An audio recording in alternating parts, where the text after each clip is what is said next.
Testing, testing. Testing, testing. Okay. Okay.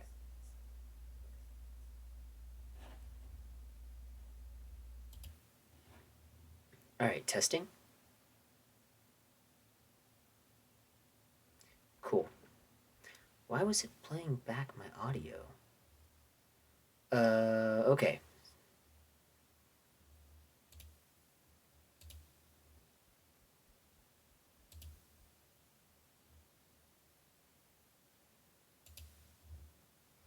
Ta-da!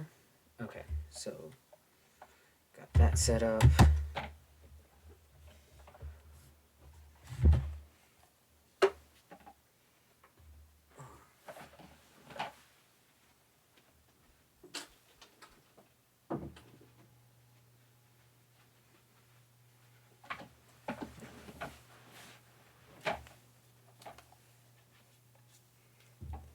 All right.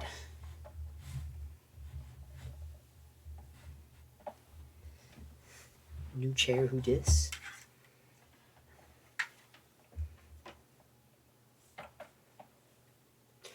Whew.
Alright, let me just get this out that I'm going live.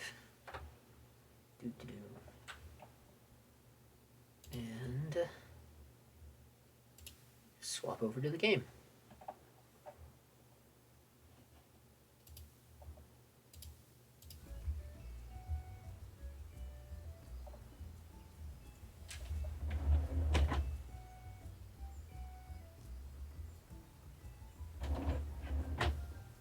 Okay.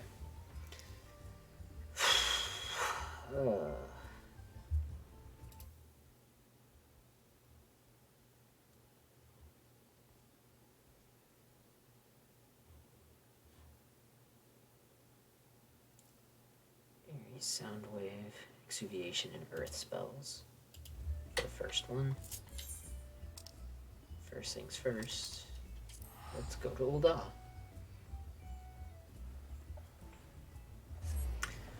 Hey, all right. Move this back over a little bit more.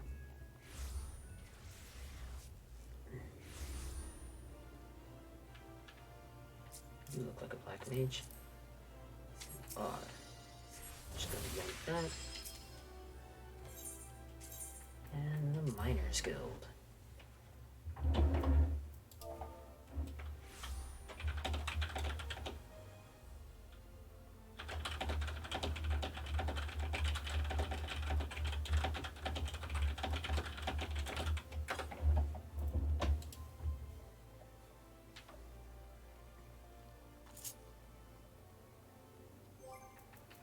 All right.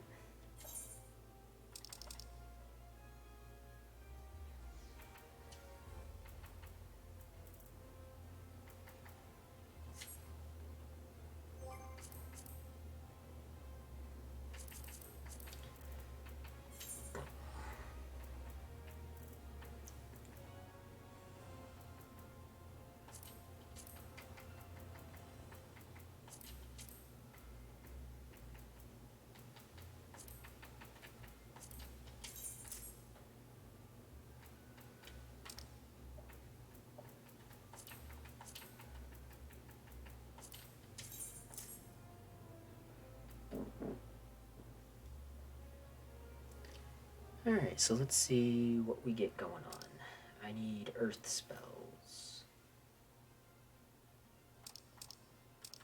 Is it Plane Cracker? Is that the only other one? Oof.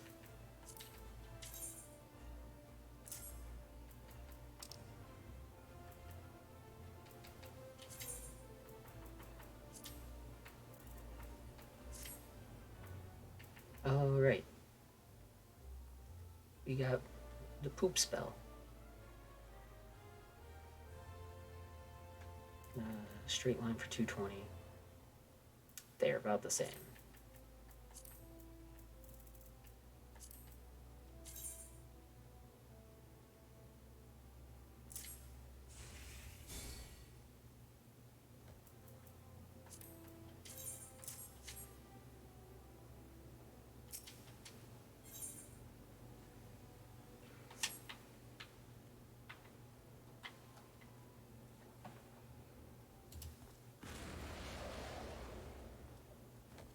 That's a noise.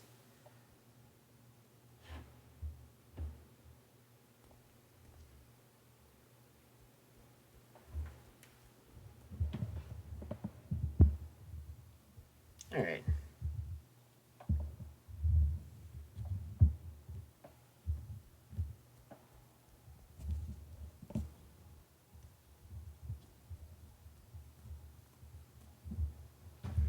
Okay. So,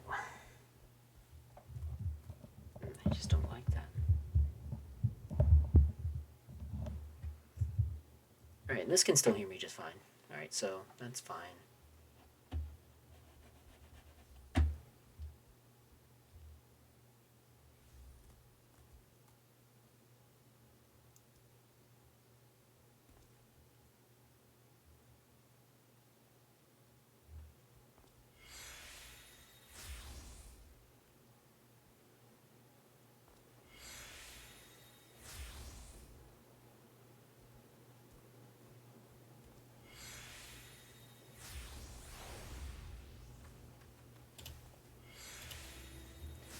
Okay, get this recording started and should be good to go.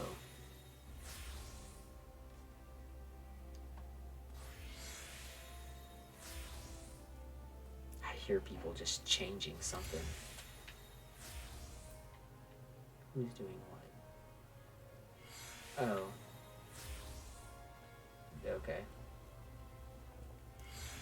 Alright, so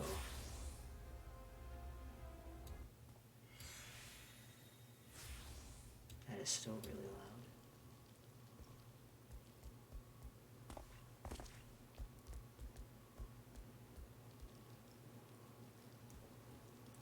Hey there, Silverwolf. I'm just getting ready to get started, getting set up and everything. I'm gonna record these each for individual videos for the next 5 that I'm doing tonight. But they're some of the hardest ones.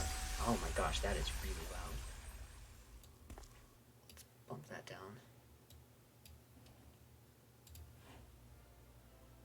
Okay. So I'm gonna go ahead and get this recording started, and I will get started on my first one.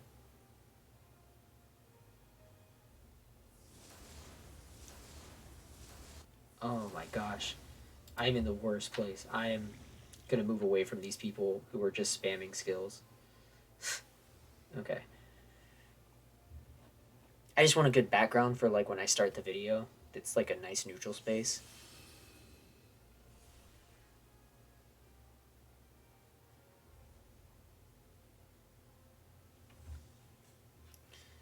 Okay.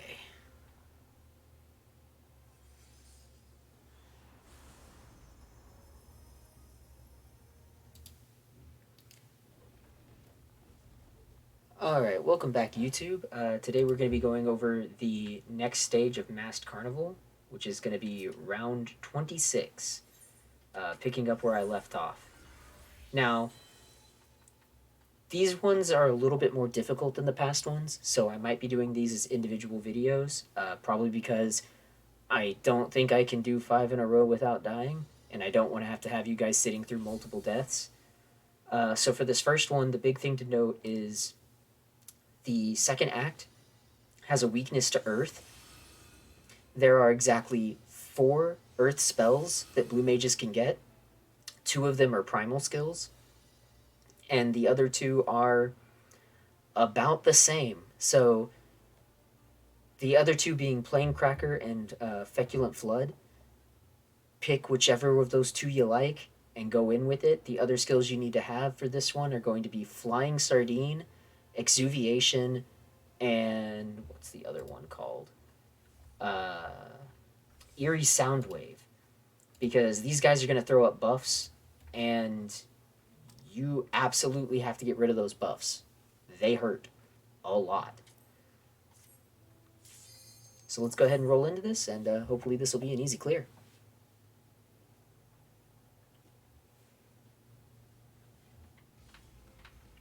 Alright, so the first one's going to be the Mirror Knight. Nothing especially special about him. Just know that he's going to put up some buffs, and Eerie Soundwave will get rid of those.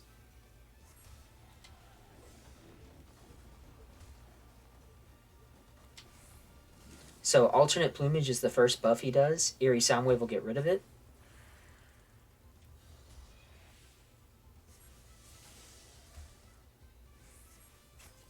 Caber Toss is interruptible, so absolutely interrupt that. I'm going to heal just to make sure I'm topped off.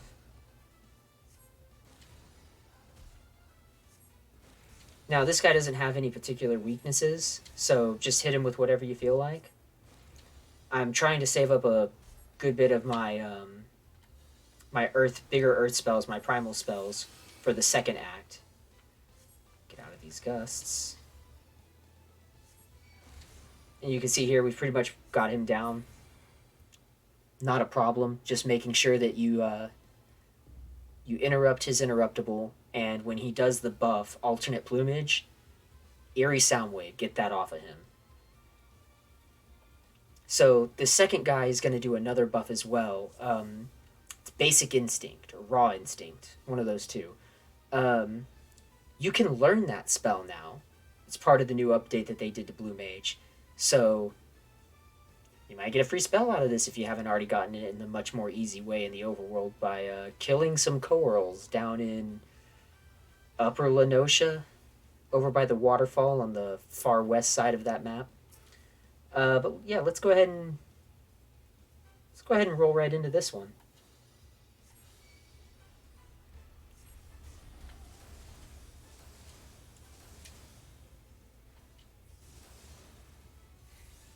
Alright, so there's Raw Instinct. Get that off of him. And Body Blow hurts if you do not.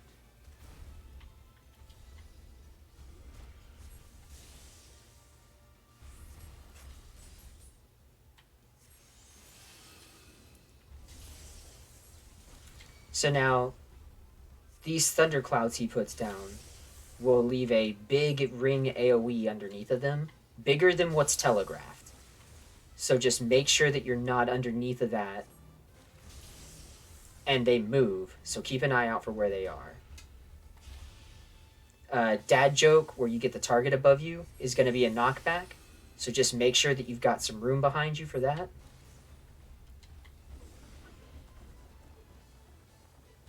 Oh, I don't like where that is. Void Thunder 3 is going to be a raid-wide AoE, which, I mean, we're the only one here, but it's just non-dodgeable. It puts a dot on you. You can use Exuviation to get the dot off. Ooh. Okay, that's going to be a wipe here. I wasn't paying attention to the Thundercloud. Alright, I'm actually going to then cut and restart that video. Rip.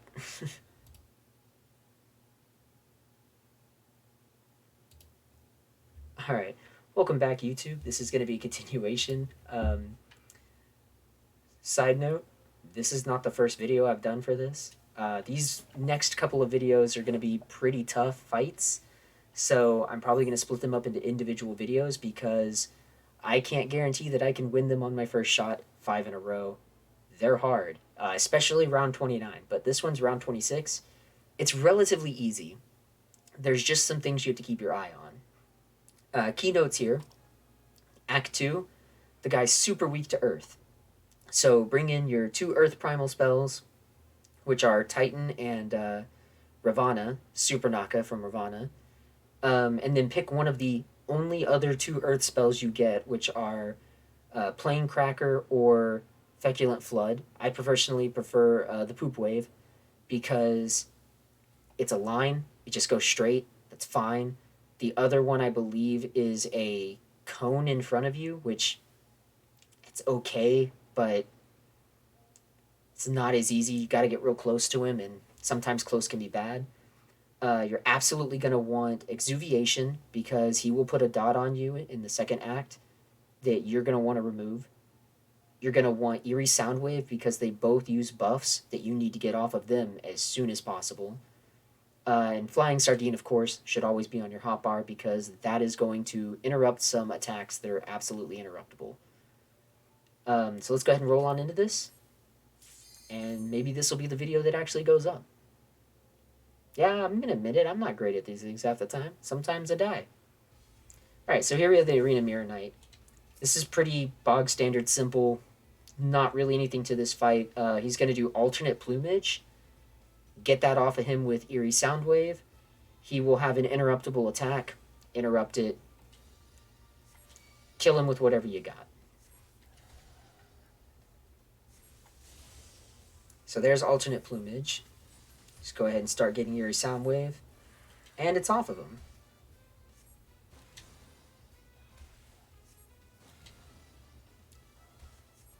There's Caber Toss, which is his interruptible. We'll go ahead and get that off. I'll cast a White Wind to top off my health.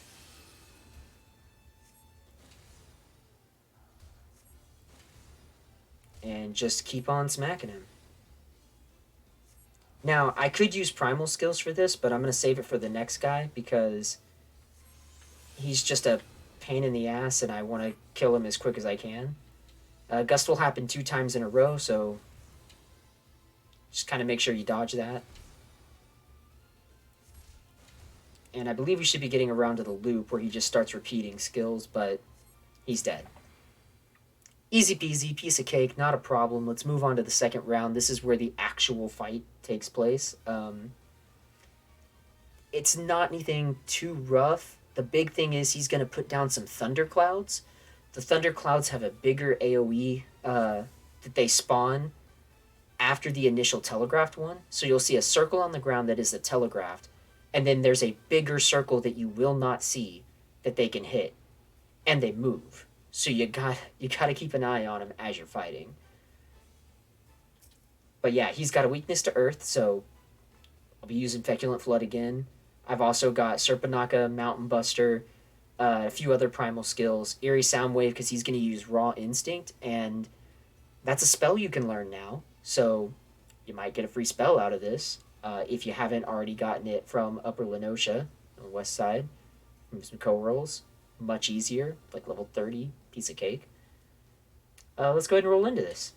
So we'll start with the Off Guard, Song of Torment, get some Serpenakas. There's that Raw Instinct. Get Eerie Soundwave up. Flush out the rest of my primal skills. Body Blow would hurt had I not gotten rid of Raw Instinct. And we'll White Wind to top off. So there's the first Void Thunder. We're going to stand decently far away from that because, like I said, it's going to drop a bigger AoE that we can't see. Here's a second one.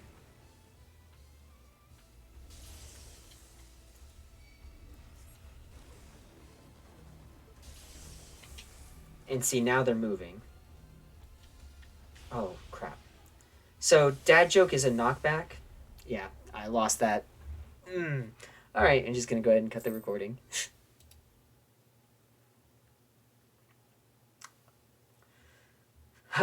Well, anyone watching my Twitch VODs are getting a kick out of this because they're going to get to see all of these, not just the final version that makes it out to YouTube.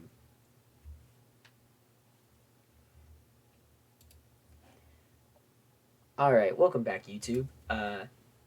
So we're going to be continuing on today with round 26 of the Masked Carnival.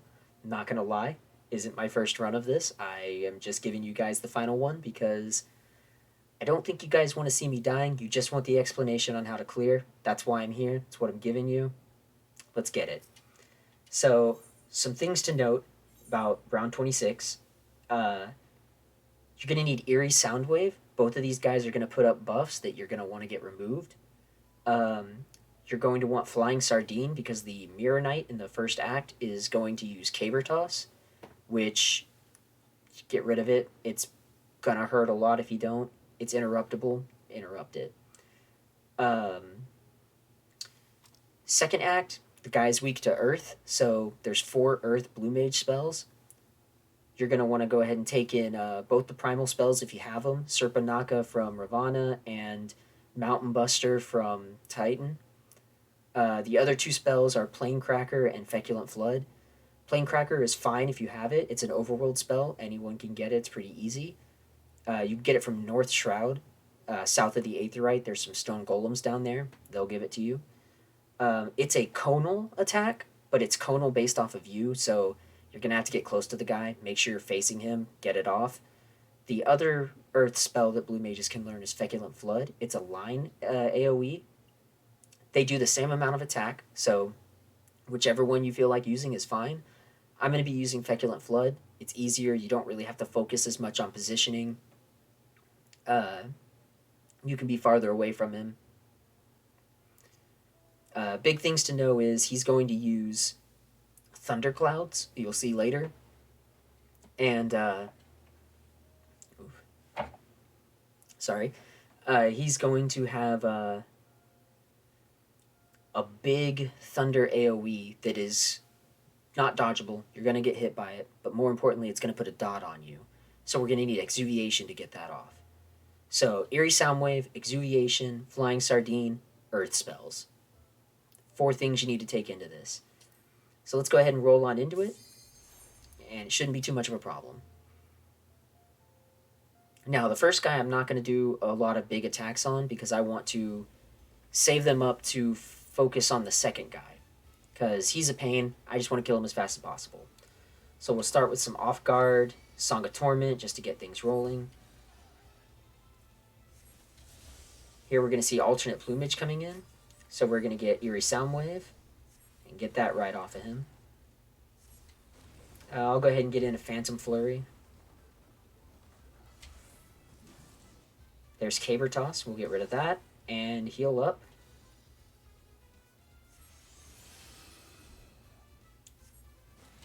And then we'll just use regular basic attacks to get him the rest of the way down. Now he's going to cast 2 Gusts, which are going to be Circle AoEs. We just dodge out of those. He's going to follow it up with a second one. Dodge out of that. And we finish him off. Easy peasy, piece of cake, not a problem. The real problem is this next guy. You just got to focus on a lot of things. Big things to note is he's going to buff himself with Raw Instinct, a spell that you can learn now. So if you don't have that spell from the overworld, which is much easier to get, you can technically get it from here. After that, he's going to use Body Blow. That's going to hurt if you don't get rid of Raw Instinct, so get rid of that as soon as you can. And then he's going to do 2 Void Thunder 2s. They will leave a cloud behind. It'll have a telegraphed AoE that's a circle. It's going to do that, and then periodically after that, we'll do a much larger circle that you need to be away from. After he drops 2 of those, he's going to put a target on you, and he's going to use Dad Joke. And that's just going to be a knockback, so make sure you're positioned in a place where you can get knocked back or sure cast out of it if you want to. I've never been good with sure cast. It's not my style. So I position myself for the knockback. Keep an eye on the thunderclouds because after both are placed, they're going to start moving. They'll move to where you are. So my strategy is just kind of keep a ring around the circle keep some focus on him, and you should be good. So let's go ahead and roll into this. We kept him waiting. All my skills are back up and going. So let's get this started and clear this. Off guard into Song of Torment. I'll get off Tingle into Triple Trident. There's Raw Instinct. So we'll immediately Eerie Soundwave to get that out. Get some kicks in. He's going to Body Blow.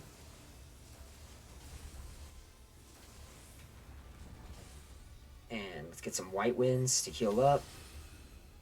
There's the first Void Thunder.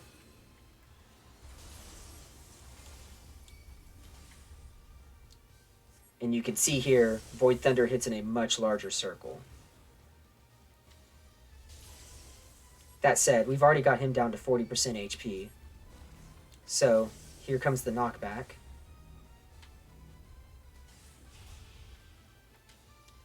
Heal up again. So now, as long as I'm keeping an eye out on those thunderclouds and my health, I should be fine.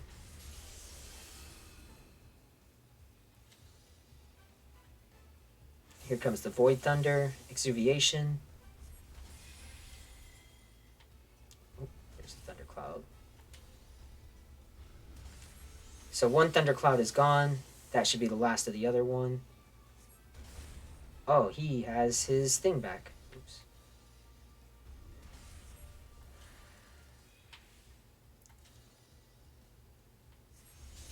So I wasn't paying attention there, and he got off his Raw Instinct. My MP is now almost gone. He's doing it again, so let's go ahead and get that off of him. And there he's dead.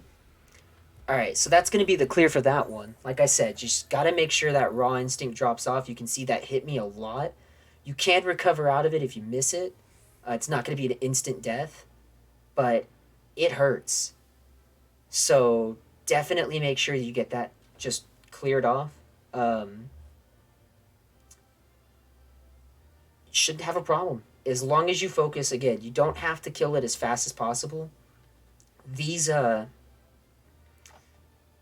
last 6, well, last 5 really, challenges will never show up in the weekly challenges. So you don't have to worry about trying to do this one fast or trying to do this one in a certain style. It's never going to come up. Just get the clear. Take your time. Make sure you go through all the steps. Make sure you heal up. Just focus on taking your time and getting through the mechanics, and you'll get the damage in when you need it. Alright, so I'm probably going to try and see if I can figure out a way to stitch these videos together, but for right now, I'm going to end this video. So if this comes up as like an 8-minute long video, thanks for watching, and I will see you guys in the next one. If this is stitched together, then I'm a liar. You're going to see me in like 2 seconds. Have fun with that. Alright. Okay, what do I need for the next one? That took too many tries. I was not happy with how well that went. Or how bad. Oh, God, no, the next one's bad. Sticky Tongue, Snort, and Water Spells. Alright.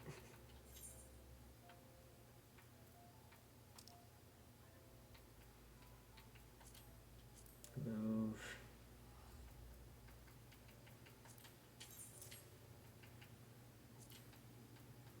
Move.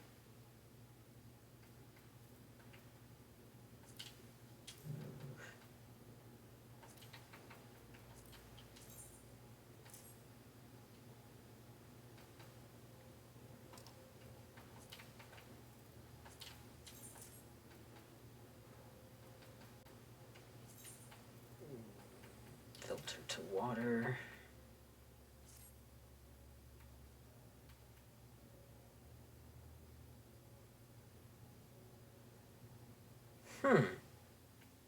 Interesting.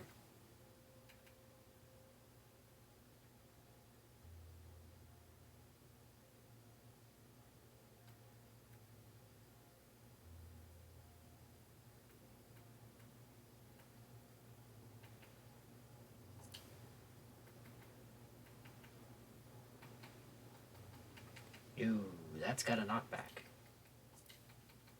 How much is Snort's knockback? 20 ohm. Got it.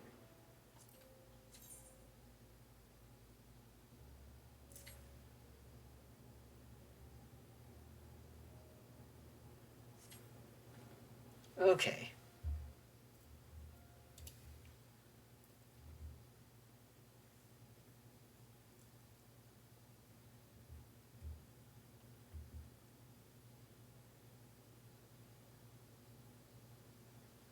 I'm reading up a guide real quick so that I go into this kind of knowing what I'm going to do, because this wouldn't be a good video if I'm like, oh,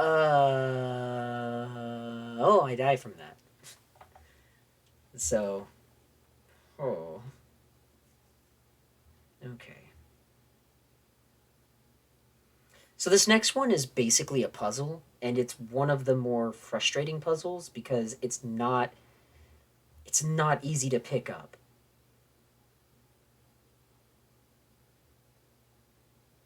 But I remember what I have to do. There's 3 patterns, and he repeats these patterns on a loop. Okay, so closest to the Mega Bomb, in. Closest to the Mega Bomb, in. And just any 2.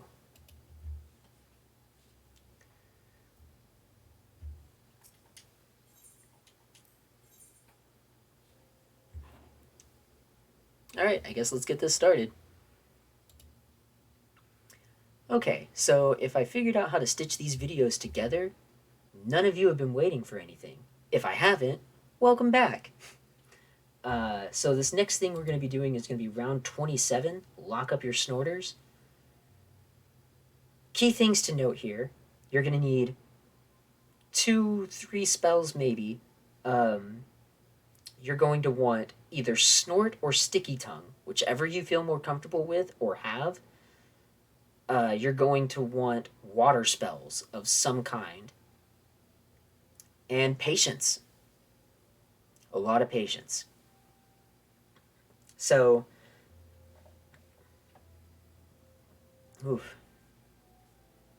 I just had a big dinner, so if you see me like, it's a lot of talking is kind of giving me like a little gas. Not like a bad thing, but just oof.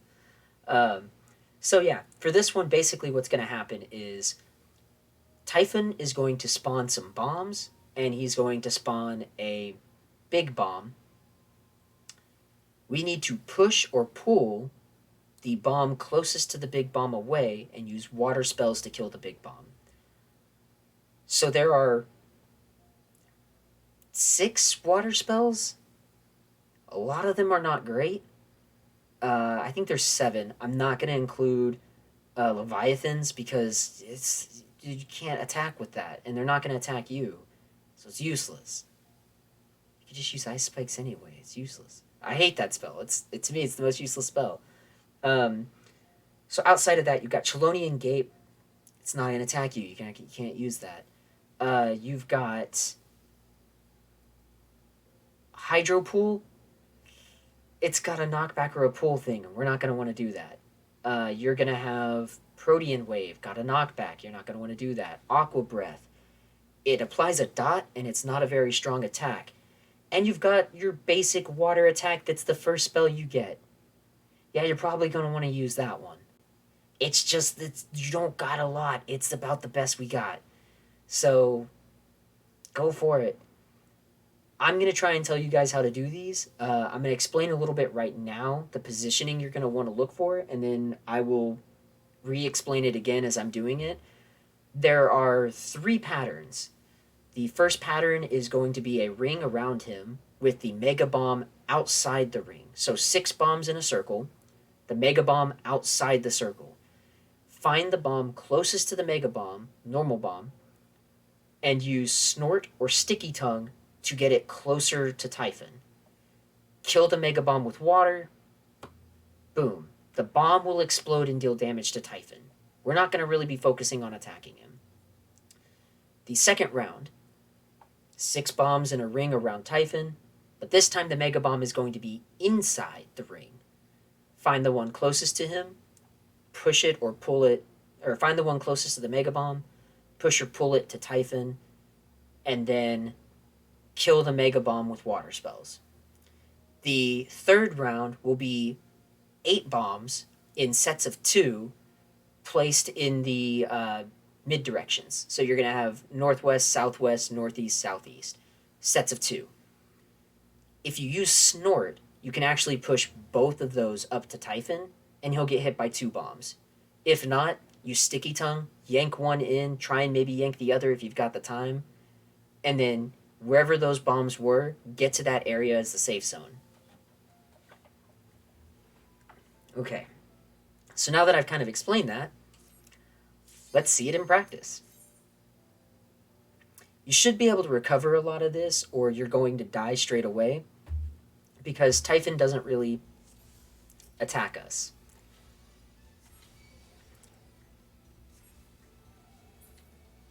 So here I put some stuff down. Alright, so there we see the Magitech Explosive is the big one, and he's preparing Snort. So I'm going to use my own Snort and get rid of the explosive.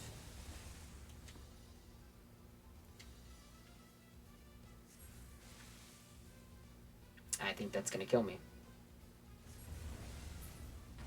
Yep. Alright, so if you stand far enough away from the bomb, you may be able to bait the fireball away, and that should give you plenty of time to kill it. So I'm actually not going to cut this video here. I'm just going to roll right into this and see if I can have like an example of how you could die. Alright.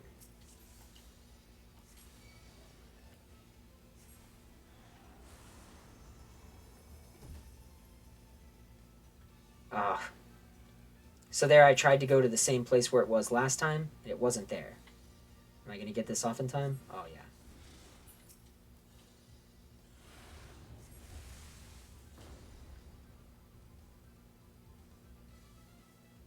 Yeah, there I was able to bait it far enough away.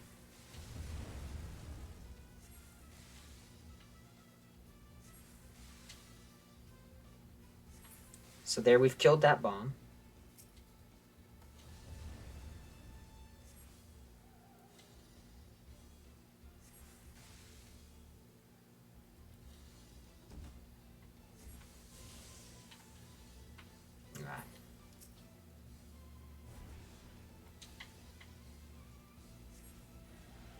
Oh, that was the wrong thing.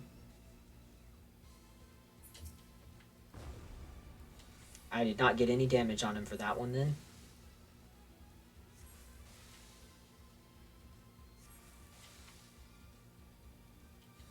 Here's hoping I can kill this explosive before it goes off. I did. Okay. So now we're going to wait. He's going to do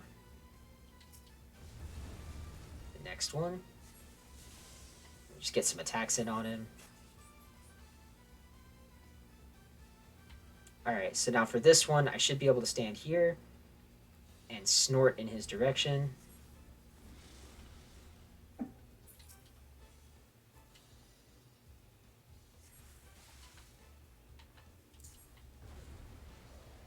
You can see that did a massive amount of damage to him.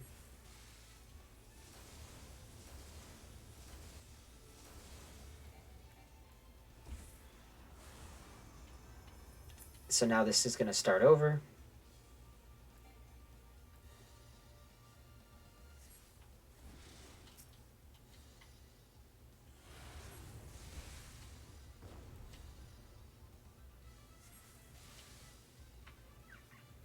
I messed that up again.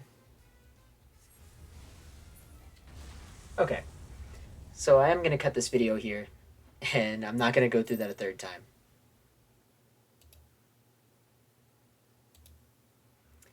Alright, so this is either going to be welcome back YouTube, unless I figured out how to stitch these videos together, in which case, it's been like 2 seconds for you guys.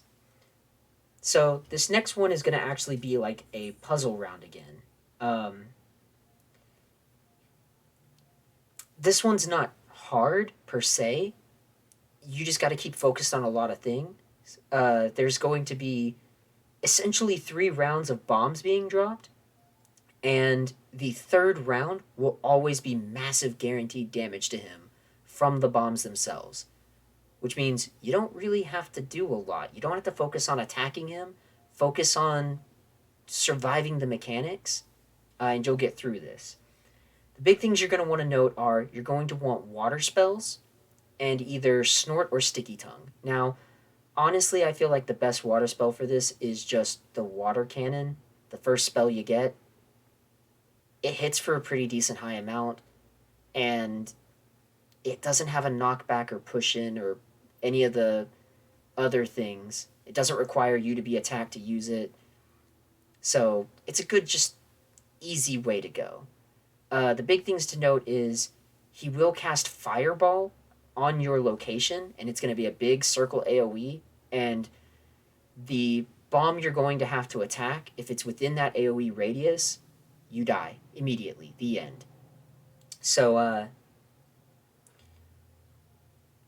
I guess let's go ahead and hold into it, and I'll kind of explain it as we go. So now, for the first round of bombs, he's going to place a Mega Bomb, a Magitech explosive, outside of the ring of 6 bombs. Basically, we're going to snort away the bomb closest to it. So here it is. So we're going to snort this bomb away. He's going to do a big knockback, and we're going to focus on killing this one. We just want to make sure that we're not near any of the other bombs when they explode, and then get away from the bomb so that he casts Fireball near us. And then just keep casting our water spell. There's another one. And we're good. In between these, you can get off some primal skills on him. I would really only risk maybe 1 each time. Okay, so for this one, we're going to, once again...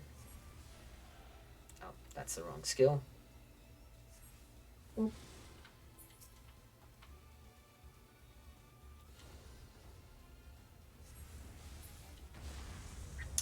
All right.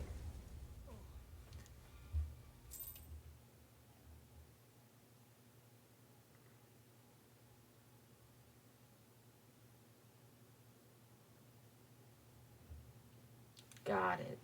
I see what I did wrong there. Cool. I'm going to cut this recording.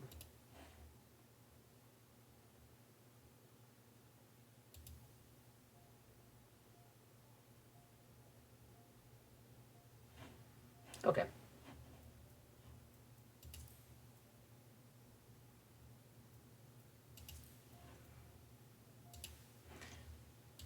Alright, welcome back YouTube, unless I figured out how to stitch these videos together, in which case, it's been like 2 seconds. So, for this next one, it's going to be a puzzle fight, so less focus on dealing damage all the time, more focus on going through mechanics. Damage will be dealt to him basically at the 3rd step, and there's going to repeat 3 steps over and over. It might take 3 or 4 rounds of it, but you should get it. It's not going to be a problem as long as you remember, stay on your toes, and just make sure you keep getting the steps off. So basically he's going to drop regular bombs and Magitech explosives, which I'm just going to call Mega Bombs. The regular bombs will appear in a ring around him. There'll be 6 of them. And then outside of that ring will be a Magitech explosive, the Mega Bomb.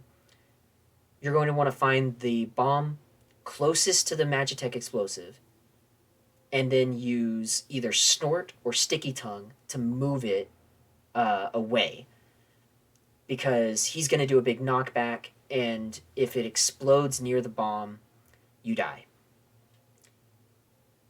If the regular bombs explode near the Mega Bomb, you die. After that, he's going to cast Fireball on your location with a big AoE around it. If that hits the Mega Bomb, you die. The second round will be a much similar one. Ring of 6 regular bombs. Magitech explosive will appear outside the circle instead of will appear inside the circle instead of outside. move the bomb closest to it away. He's going to do a conal knockback in front of him. If you're using sticky tongue, you can actually pull the bomb to the other side in front of him, and his conal will knock it back.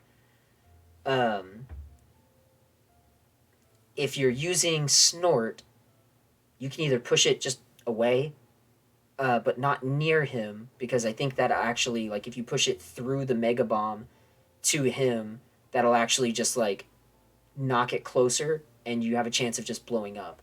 You might actually be able to just make a safe spot away from the bombs and ignore that and just focus on killing the bomb that round. Better safe than sorry. The third round, he's going to, in the sub-cardinal directions, northwest, northeast, southwest, southeast, he's going to drop a set of two bombs. So it'll be 2 in the northwest, 2 in the southwest, 2 in the northeast, 2 in the southeast. Pick any of those 4 sets, stand in between them, you snort, pushes both of them right next to him. He will take massive damage from the 2 bombs. So let's put it to practice, and I'll show you guys how it's done.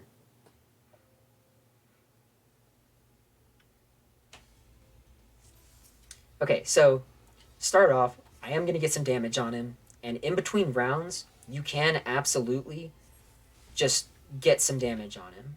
Alright, so we got an easy one. I'm just going to push this away and start working on killing this. He's going to do his knockback here.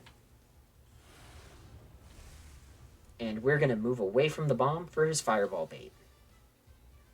And there it is.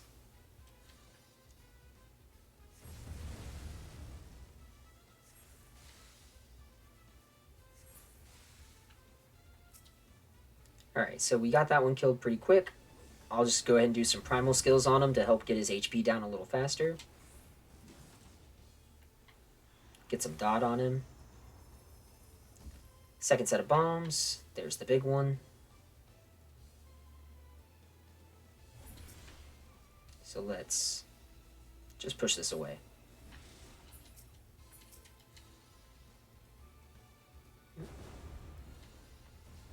Alright, come back here. You have plenty of time to kill this explosive.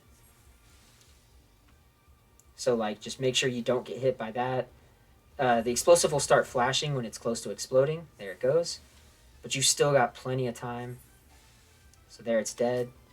Now he's going to do 2 fireballs in quick succession. We're just going to ignore.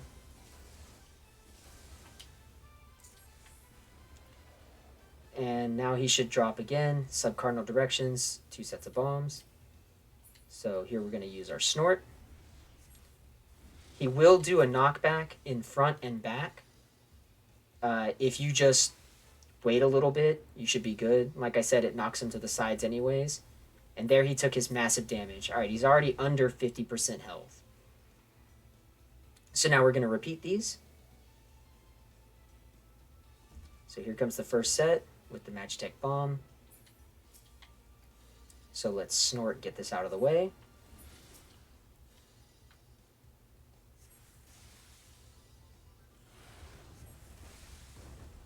Alright, and then we move away to bait the fireball.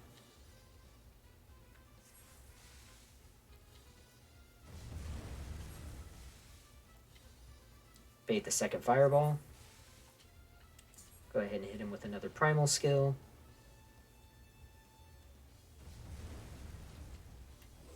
Get in another one.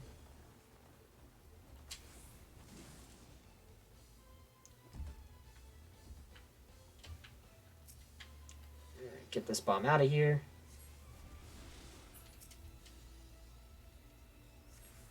Get to work on killing the other. There's the first fireball.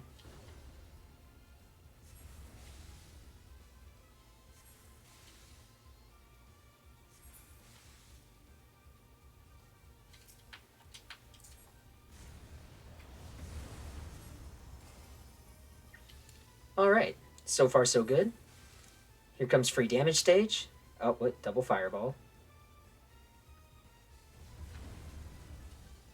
You know what? Let's get in a tingle and a triple trident.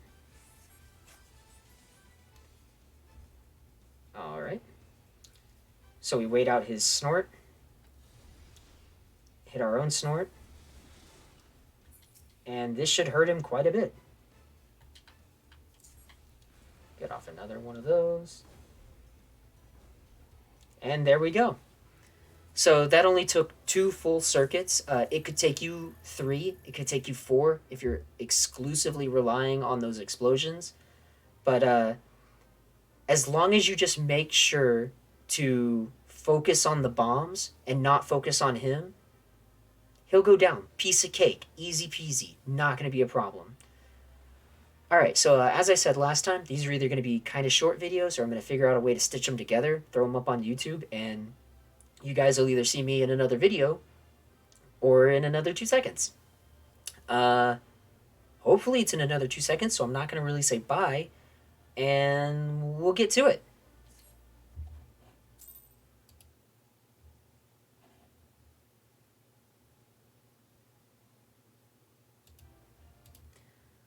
Alright.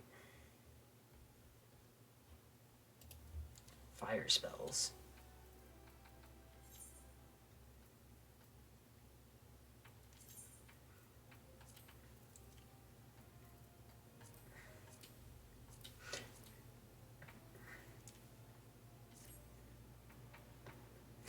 Okay.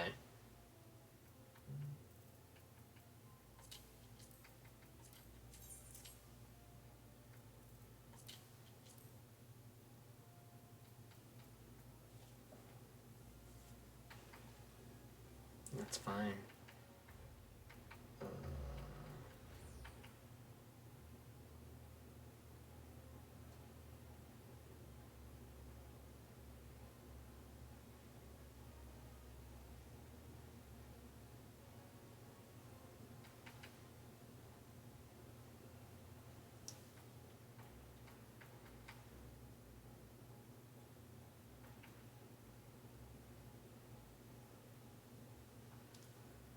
Mustard bomb's not bad.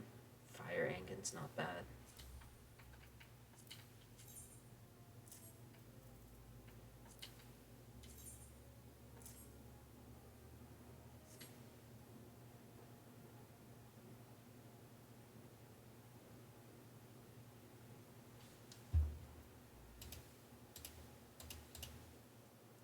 Okay.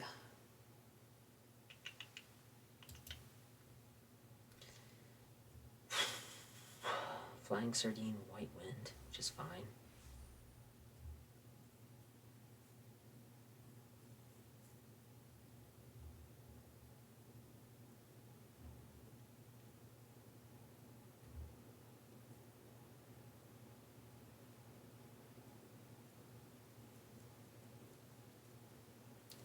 Ads. So, first set of ads.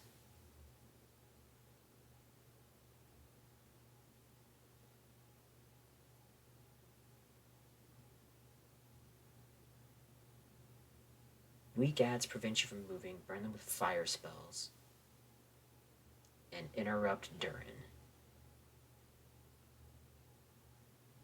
Second waves, 1 in each of the cardinal directions. Distance fire spell. Another wave of ads.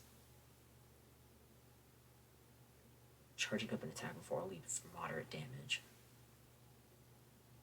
Group will be enough to destroy the wave. Fine.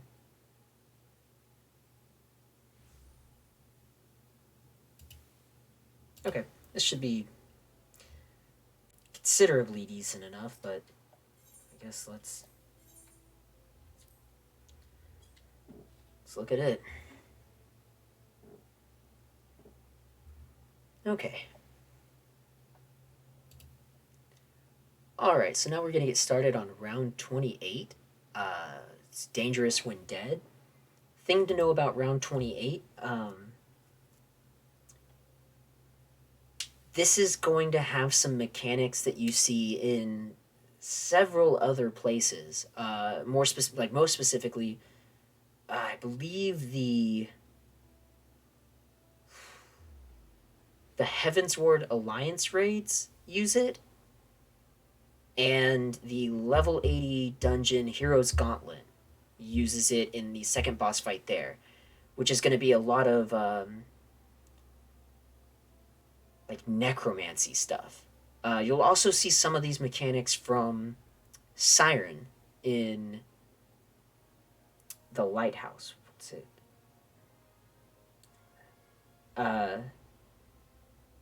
It's nothing too difficult. It's just kind of a lot to take in. Actually, I want to say that there's the Siren Song C has some mechanics that you see in this. It's a lot of mechanics you've seen before. If you've played the game and you're through a lot of the content, a lot of these mechanics won't be new. It's just keeping a good solid head up and just being like, all right, I've got this. I could do this. I understand what I'm going for here. Let's roll into it. Things you're going to want to know. He's going to do a lot of ads. The ads are weak to fire. He's strong to fire, so maybe make sure you got some other spells as well, but we're going to want to take in some fire stuff, which actually, now that I'm thinking about it, I need to make sure I want to have... I'm going to move around some of my spells here. Okay. So, for this, I have set Mustard Bomb, Fire Angan, and Eruption. Eruption's really handy. If you don't have it, Flamethrower can work for it, but Eruption will clear one of the wave of ads almost immediately. So yeah, let's go ahead and we'll jump into it, and I'll kind of explain it as we go. Other things you're going to need for this: Flying Sardine. He's going to use a spell called Cackle. Interrupt it. Do not let it go off. You will die. And very early on, and then again later in the fight, when he starts repeating mechanics, he's going to inflict Impending Doom. You have to be at full HP, and you won't be able to heal yourself once it goes off. So, White Wind, just make sure you're topped off. It's not difficult. You just got to keep an eye out for it and know that it's coming.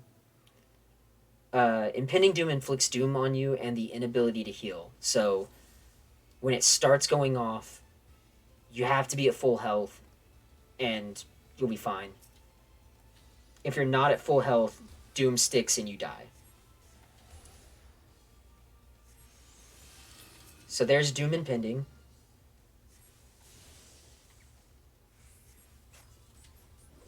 And see, he does like nothing else during this.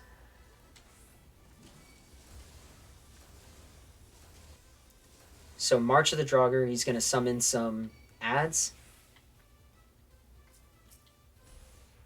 This is where Mustard Bomb is really good, because you can wipe out these guys pretty easy.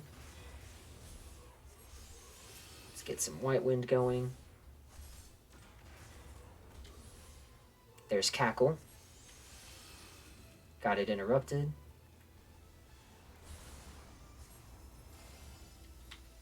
So now he's going to start doing Puddles of Necrobane. Like I said, if you've seen some of the previous dungeons, you'll recognize this. He's going to do Megadeth, so we just want to make sure that when Megadeth goes off, we're in the puddle. And now we can get back out. Because the puddle does inflict bleed on you, but it also makes you, like, undead. This Helblar Shriek, if you're still in the puddle, is like the opposite of Necrobane.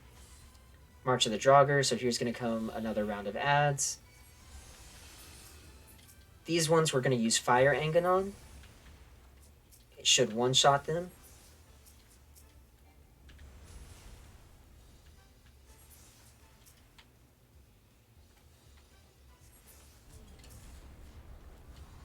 Here he's casting Necrobane again.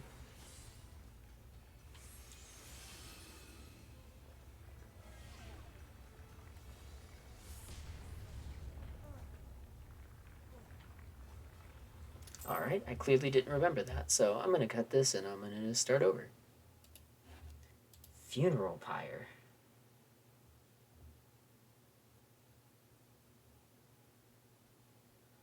Funeral Pyre is the opposite of Megadeath. Got it.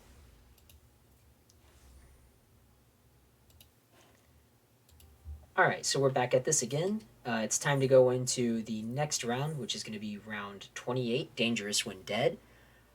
For this one, the key things to note are he's going to spawn some ads that are going to be weak to fire stuff, so we're going to want some good fire spells. I prefer Mustard Bomb and Fire Engine. Mustard Bomb hits enemies and enemies around it. If you don't have that, Flamethrower also works really well. Fire Engine, because we're going to need a good ranged attack. If you don't have that one, ooh, you're in trouble. Ooh, you're in a lot of trouble. He himself is weak to fire, so make sure you have another spell to be able to use on him. You're going to want White Wind, because you are going to want to heal. A lot of this is going to be focused on healing and making sure that you're at decent health. And then you're going to want Flying Sardine, of course, like always. Should always be on your bar. Do not take it off, because he's going to use Cackle. You need to interrupt that. You're going to see a lot of mechanics you've seen in other areas, such as the Siren boss fight from Siren Song C, from the Heavensward Alliance raids, even content that's newer, like the level 80 Heroes Gauntlet dungeon. You'll see stuff that you see there. It's all about just kind of knowing what's coming from the other contents or figuring it out. You could figure it out over time, just trial and error, or you could watch this and I'll kind of tell you what to do. I'm not going to be above that. First thing he's going to do is he's going to hit us with Doom Impending. So we'll start the fight off, and then we're going to make sure that we're topped off after like 2 or 3 hits. If we're not at full health when he starts casting Doom Impending, by the time it goes off, we have to be at full health. You will not get HP back from natural health regain, and if you're not at full health, Doom gets stuck to you. If you're at full health, Doom gets applied and then immediately falls off. So let's go ahead and we'll hit him some basic attacks to start off. Here he's going to hit us.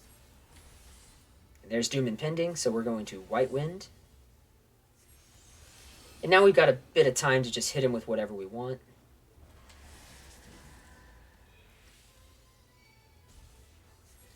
Alright, here's going to come the first wave of ads. So let's go ahead and start bombing these guys.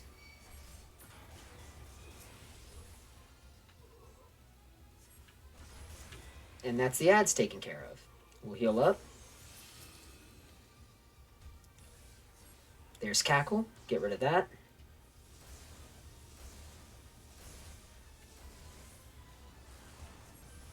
So now he's going to cast a Puddle of Necrobane. Again, you've probably seen this mechanic in other places. It's a puddle on the ground, and he's going to cast Megadeath. We just have to make sure that when Megadeath is near going off, you're in the puddle.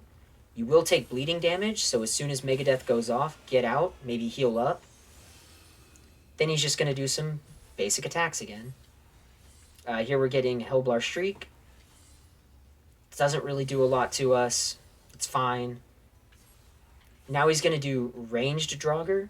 So these guys are going to be casting big spells. We're going to be using Fire Engine, because it basically one-shots these guys.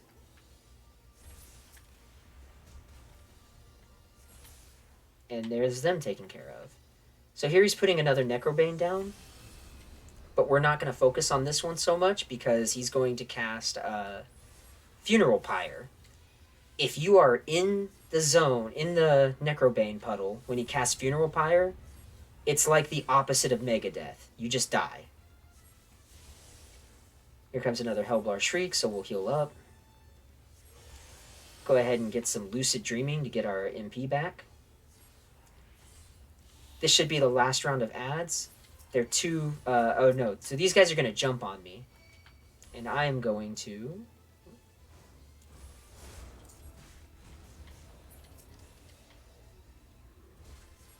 So these guys hurt. Let's just get rid of the last one here. Alright, so Brainstorm, he's going to make me march in a direction. So about face is going to be right. I'm going to be going down. Or backwards.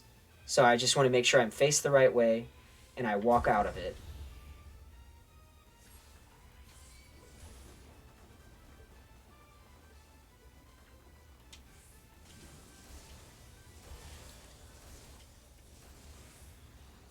Alright, so now we should have one last wave of ads.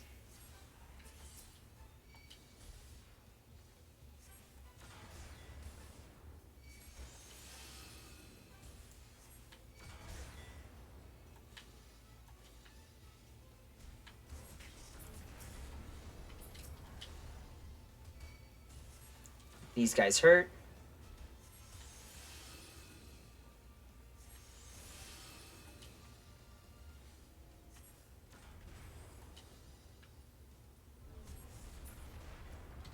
Alright, so now we got 2 puddles of Necrobane down. But luckily there's no more ads. Here he's doing Doom Impending, so let's... Oh, I don't have a way to heal up. Alright, I'm just going to try and powerhouse him down. Because I've got about 8 seconds to try and beat him.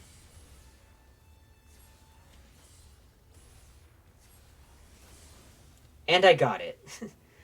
Whew. So, that was poor MP management on my half. That's not smooth.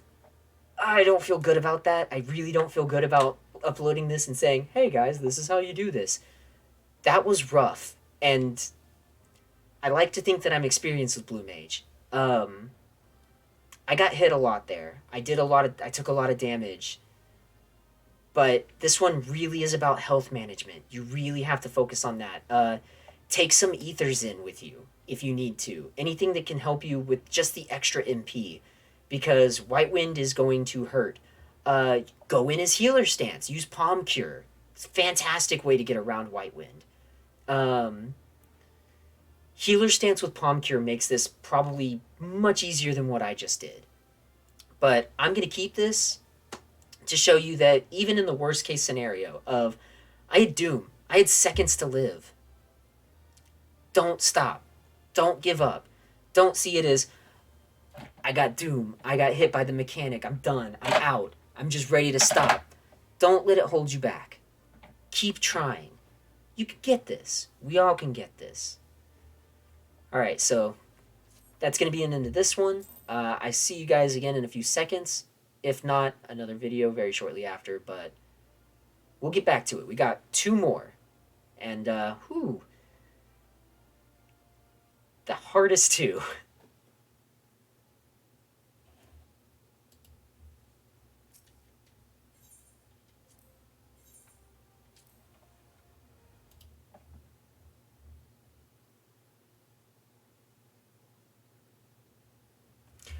Okay, I'm actually going to take a moment to take a break, and I will come back and continue on with this.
All right. Let's get back into it. actually, before I do that, I need water. JK, be back.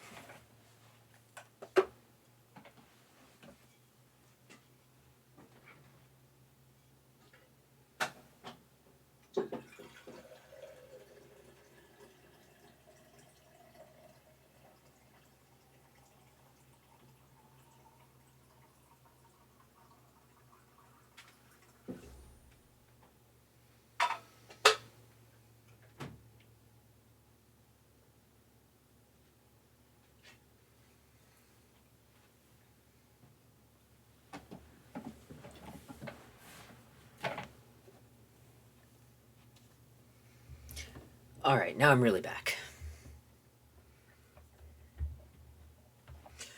Oh, I hate this one. I hate it. I hate it so much. Alright, let's come back to the game. I hate this one. I hate it. I hate it so much. I hate it. I hate it. I hate it. I hate it. I cannot tell you how much I hate it. Anyone watching this VOD, I'm sorry. I hate this. I hate it. I hate it. I hate it. I hate it. I'm trying to get this out so I don't say it in the video. I hate it. Okay. Exfoliation, lightning spells, wind spells, and diamond back. Ah!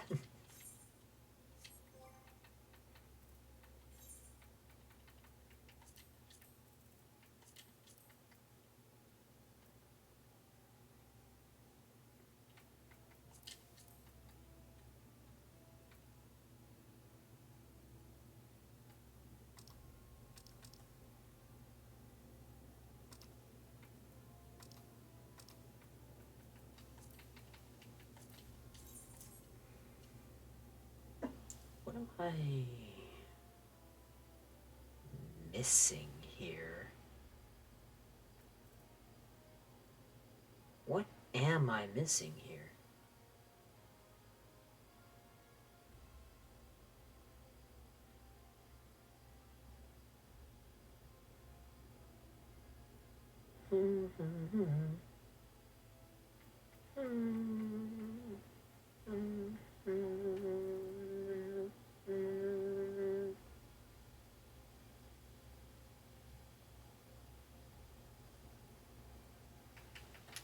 Right, Sonic Boom is already there. Got it. Okay. Shock Strike. And...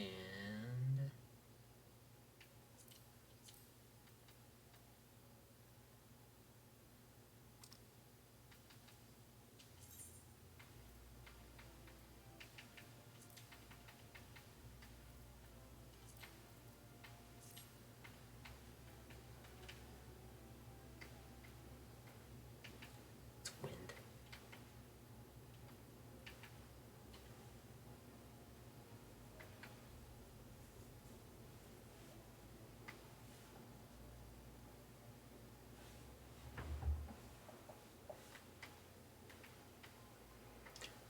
Ugh.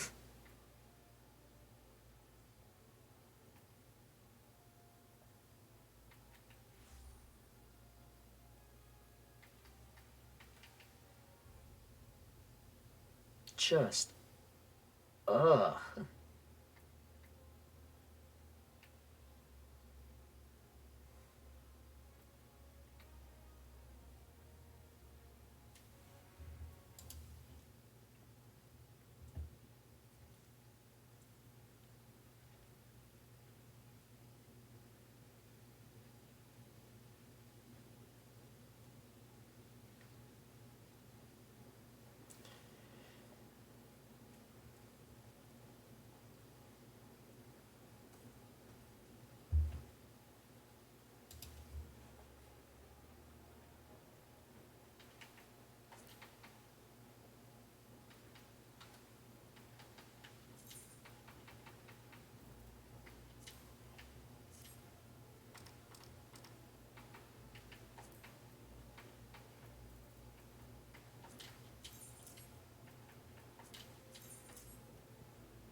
All right. So, first things first. I actually want a healer. I want a healer. What are you, Blue Mage? Go away. Woody Lee? Wootsy Lootsy, what are you? You a Black Mage? You're a Black Mage. I want healer stance. I want healer stance so bad. I want healer stance. I don't want to do this one normal. I want healer stance.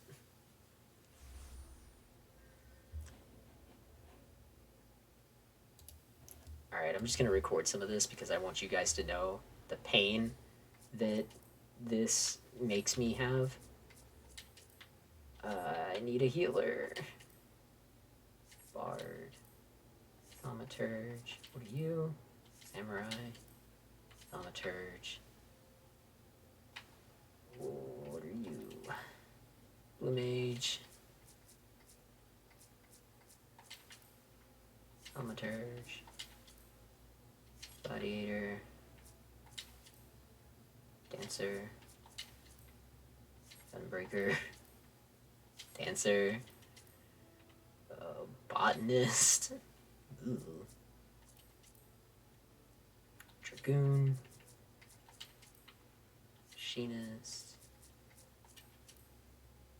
Dancer. Black Mage.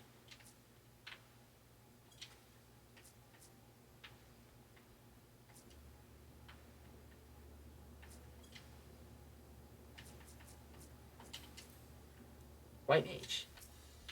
Yoink. Okay. You know what? So let's get rid of you for Palm Cure.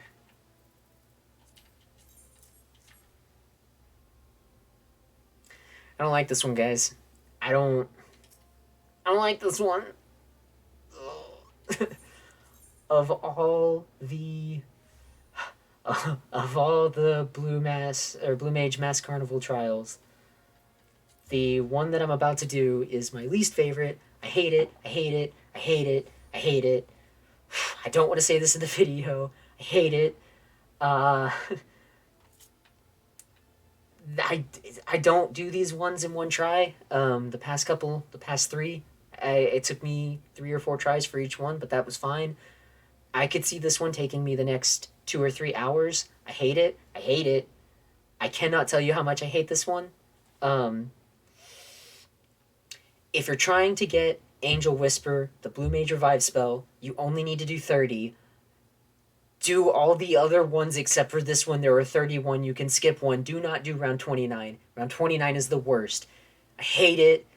I hate it. I don't want to do this. I'm reading up on a thing right now because I don't want to go into this and seem like I don't know what I'm doing. And this is going to be like a behind the scenes video. I'll throw it up on my YouTube. I don't like it.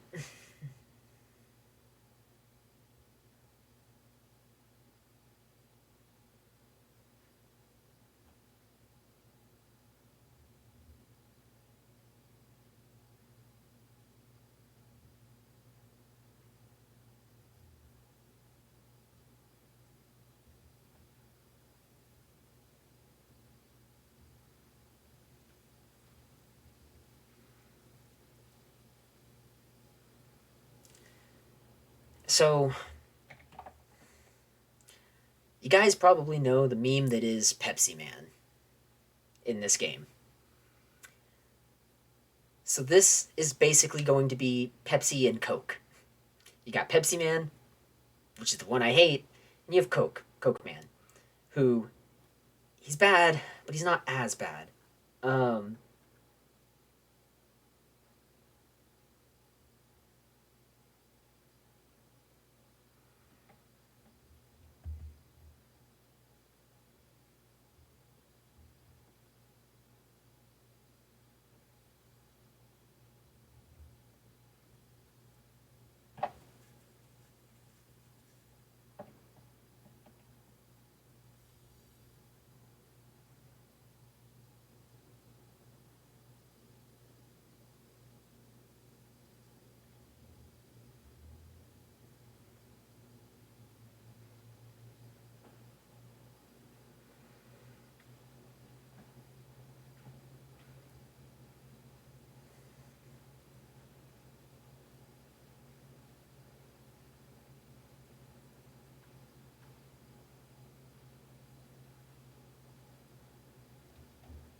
Oh, I don't want to do this.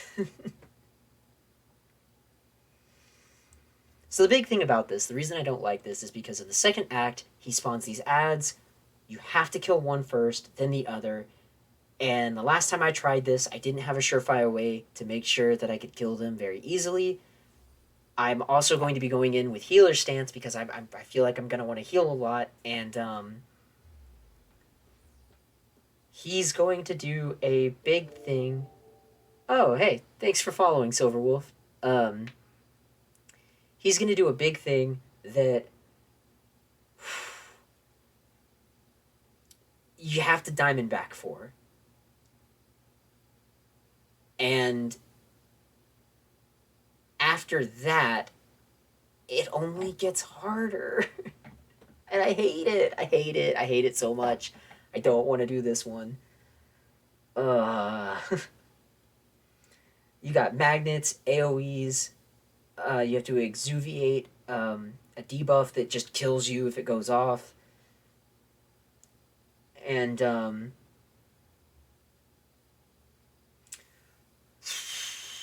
it's not great. I'm not excited.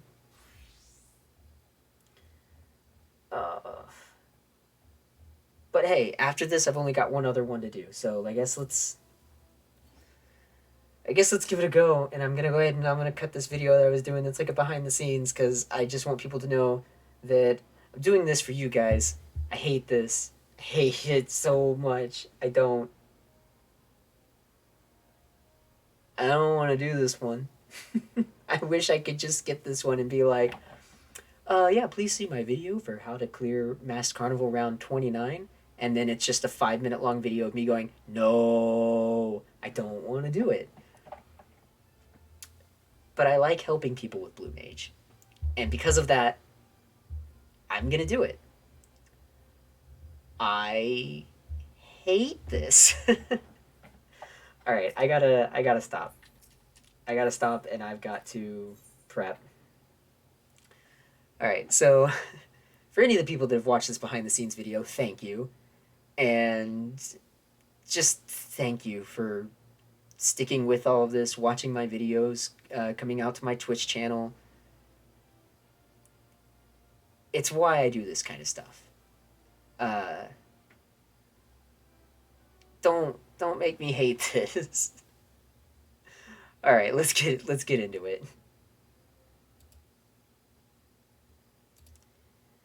All right, so this is going to be the last round of the non-boss fight ones. This is easily the hardest Masked Carnivale round that there is. I hate it. That's the only time I'm going to say that. I have a special video that I will be adding along with all of this that's going to give my true feelings and go in depth into why.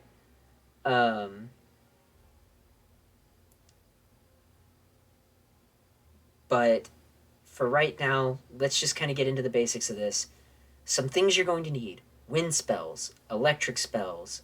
You're going to need diamond back because that's going to be very important.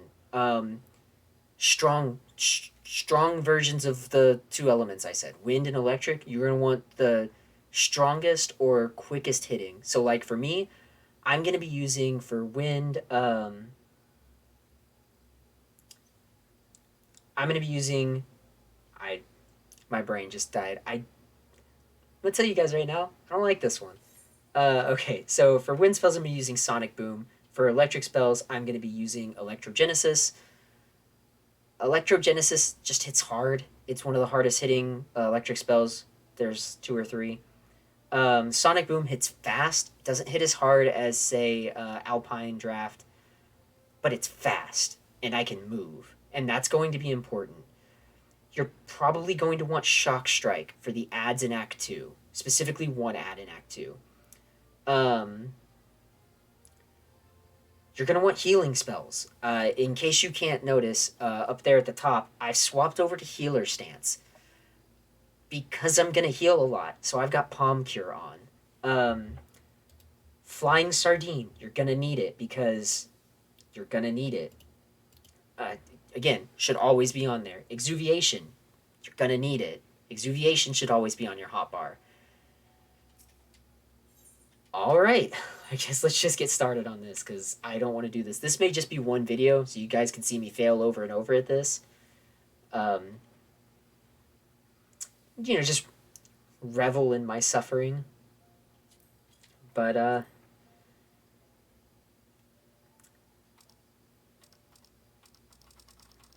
you guys know Pepsi Man.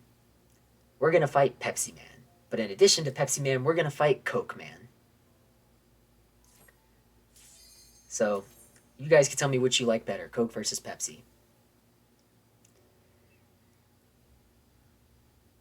So first up is Coke Man. Shikigami of the Pyre. Weak to wind. So we'll give him some wind. He's going to do a lot of Ifrit style stuff, and some big tornadoes are going to do line AoEs. It's a lot of dodging. There's not a lot to say about this one that isn't just... It's a lot of dodging. So let's go ahead and get off.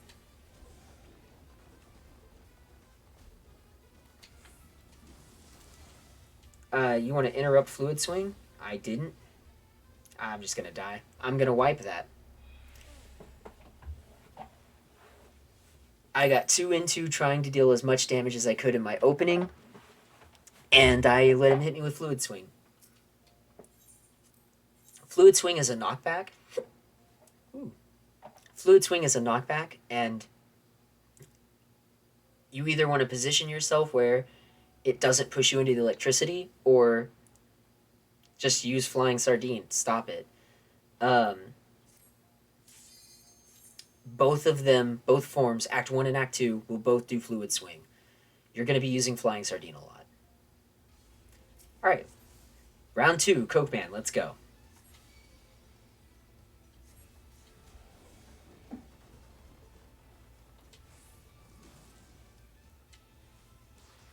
Alright, I got it off that time.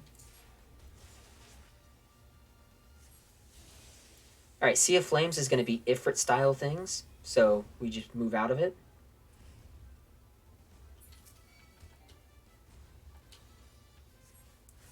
Alright, so now he's going to do Pyretic. Just make sure you're not moving or attacking, including auto-attacking, until it goes away. You have plenty of time to get out of the AoE he's casting, so don't worry about that.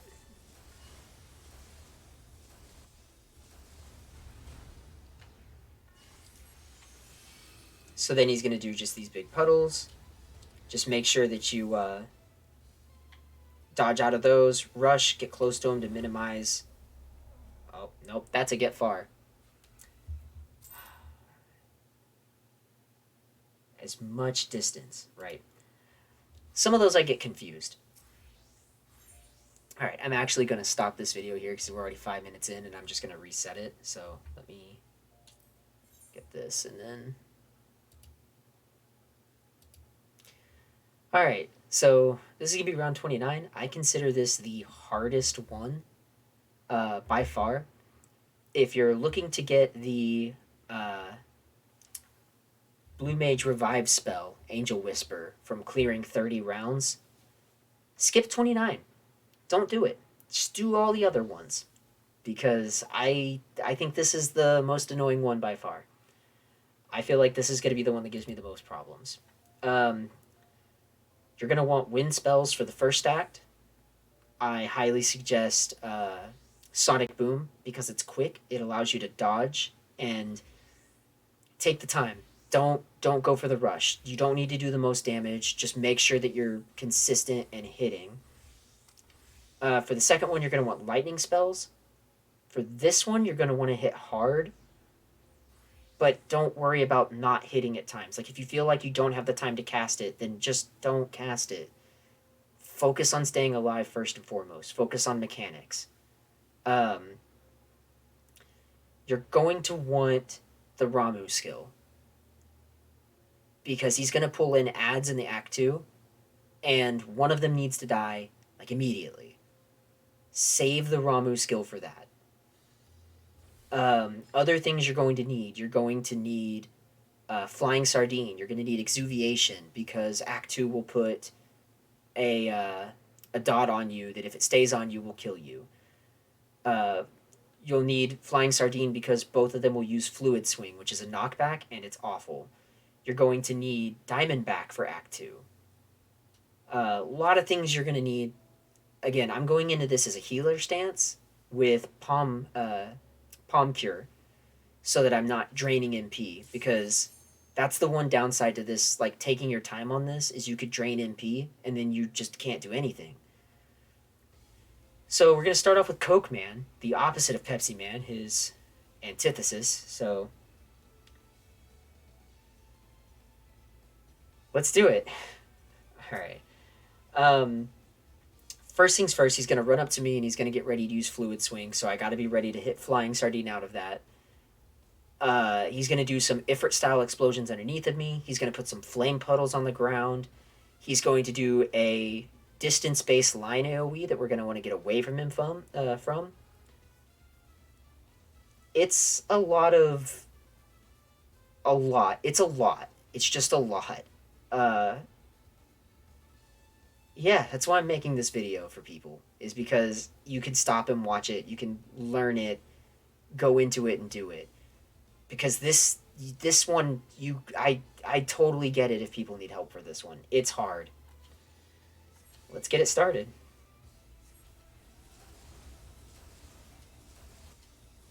There's Fluid Swing. We'll go straight into another Primal skill.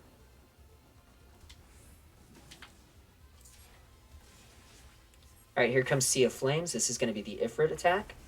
So there's the first one. There's the second one.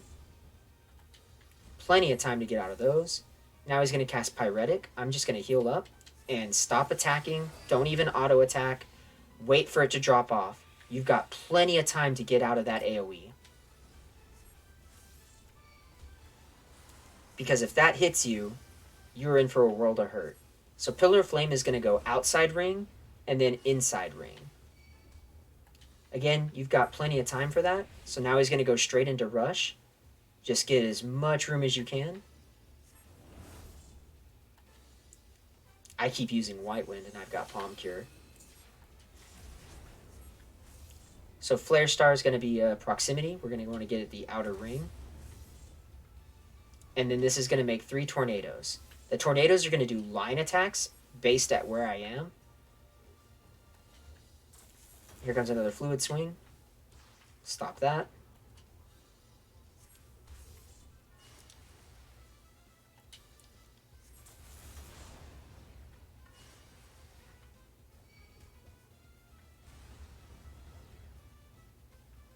So we got Rush again.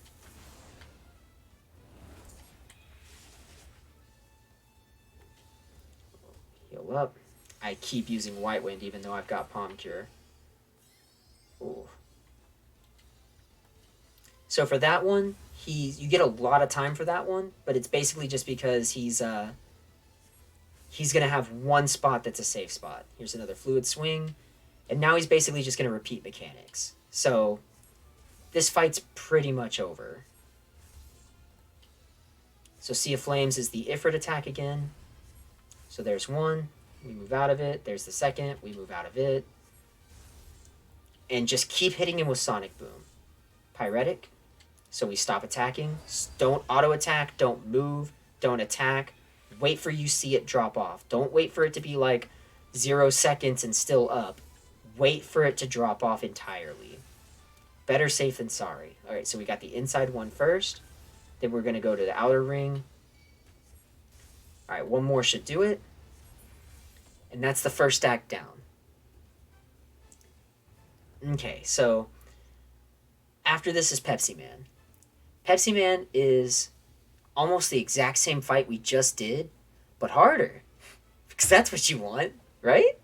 You want this? We wanted this. So the big thing to note here, he's going to do Fluid Swing still. He will... Oh gosh, let me look at this thing. I'm just reading a guide. I'm going to tell you guys right now, I'm reading a guide because it's not worth it to try and, like, explain it to you without knowing. So he's going to do Protean Wave, a spell you can learn. If you want to learn it, there's easier ways to learn it. It'll be a conal that he'll repeat twice. Dodge it if you can. If you don't, you can heal out of it, especially if you're going in as a healer stance. He'll apply throttle debuff, remove it with exuviation, or you die. He's going to do magnet mechanics, opposites attract. So basically, if you have the opposite icon from him, so if he has a plus and you have a minus or vice versa, get as far away, he's going to pull you in.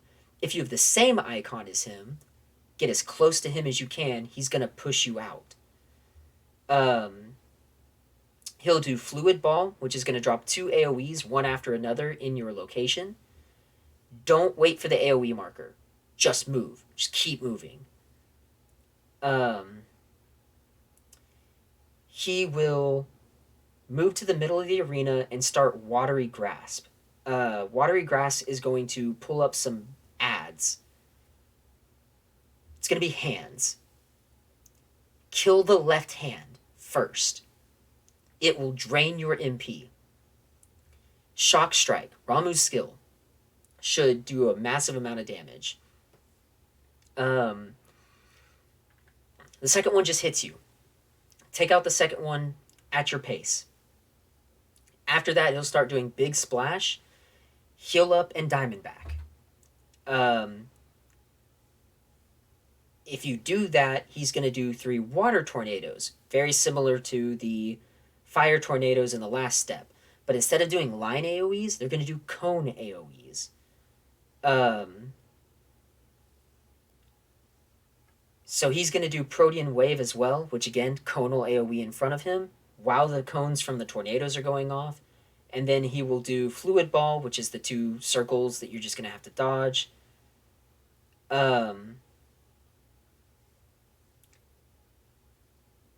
Basically, don't stand near the water tornadoes at the end of it all because they'll explode. And after that, he'll be repeating mechanics.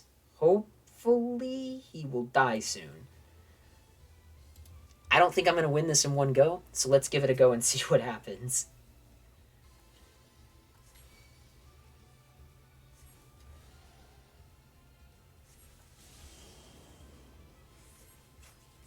So he doesn't telegraph this very well, so I would say keep moving. See, and I got hit there by it. Exuviation to get the throttle off. I shouldn't have white winded there. But that's fine. So here he's doing Ferrofluid. We have the same, so I'm going to come in close.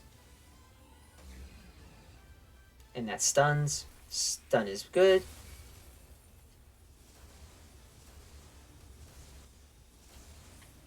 Here we have Fluid Ball, which I told you, just keep moving.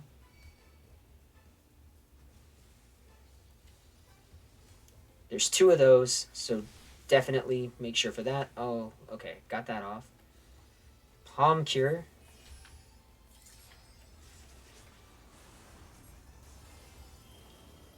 So here's Protean Wave again. Alright, we got it. Both of them dodged on that one. And here's Watery Grass. Okay, so now we're going to wait. We're going to make sure we get the left hand. So left hand, Shock Strike. And see, that only did half of its health. And it's coming up. Boom, it's dead. So now we're going to take out the other hand.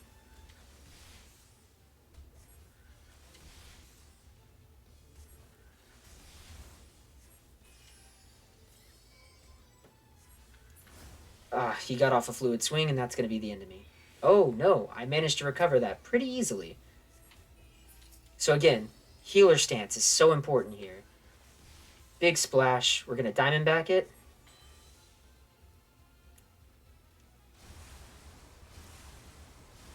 Each of these knockbacks would just be devastating.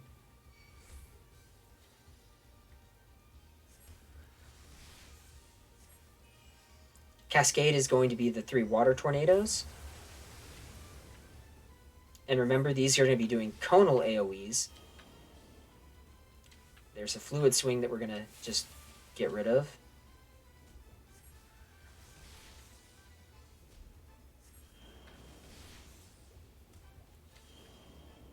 So here comes Protean Wave. 2 conals. followed by the fluid ball, which again, we're not going to wait for those circles. We're just going to run. There's one, and there's the other. Heal up. All right, so now we got to get the throttle off again, and now he will be repeating mechanics. He will not do the ads again, so feel free to use Shock Strike. Same, I need to get close to him.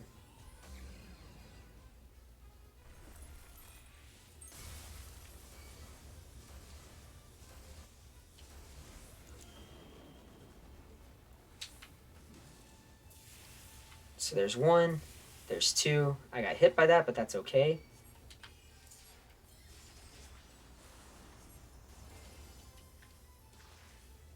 I just barely got that fluid swing interrupted.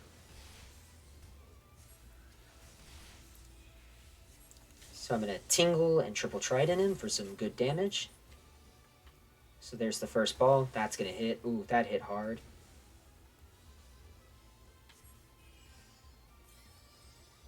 So he's doing Big Splash again. Remember, Diamondback this. I just barely got that Diamondback up. But again, playing this extra safe, extra careful with healer stance, and I shouldn't have a problem. He's pretty close to dead now. Shock Strike. Oh yeah, this is going to be the end of him. So it really helps going into that knowing what you're doing. Honestly, I think that's maybe the best run I've ever done of that. I don't like that one. And I'm glad that I've done doing this now for you. I don't have to do this one again. One of the best things about these last four here... hey, Mia Foxy, thanks for following. One of the best things about these last four here is that you don't have to do them more than once. Nothing will ever show up from these in the weekly challenges, so once they're done, they're done. And once you finish the horrible debacle that is Pepsi Man and Coke Man, you don't have to do them again. With that said, because I've already done the explanation video for Siegfried, so easy, such an easy fight, by the way, so much more easier than this stage. The next video I do will be an entirely separate video. It's going to be round 31, the newest round of Masked Carnivale. So, I'm going to end this off here. I'm going to try and figure out a way to stitch these videos together. If not, then expect to see a few shorter videos that cover this stuff. But that was definitely that. And hopefully you guys can get through these Masked Carnivale rounds as easily as I have. Again, a majority of the videos now are already out and up and ready to help you get through, help you hopefully learn a bit more about it. If you have any questions, leave questions in the comments of the videos. I will get back and respond to them. I want to see you guys succeed at this. So, thanks for watching, and I hope you have a good time. I hope you're able to get through this. And I'll see you guys in the next video. Oh, for my people watching on Twitch. I had to look cool. I had to look calm and collected. I'm like shaking. I hate it. I don't like that one. Alright, real quick, I gotta look up how to do go-go.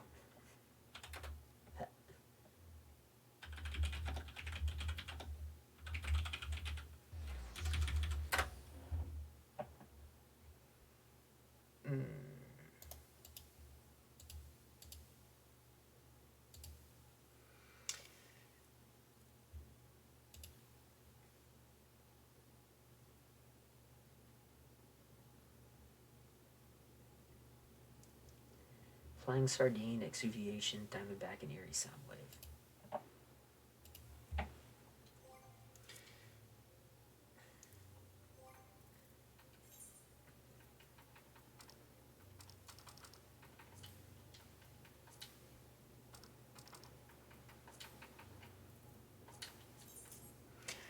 All right, so now we're doing setup for the last of these. Oh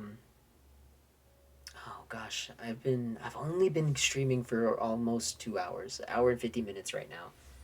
I feel like I've been at it for like four. Ugh, my heart is still racing from that last fight. I I don't like that one. I didn't think I was gonna get it in 2 tries. I definitely didn't think it would only take me one try to defeat Pepsi Man.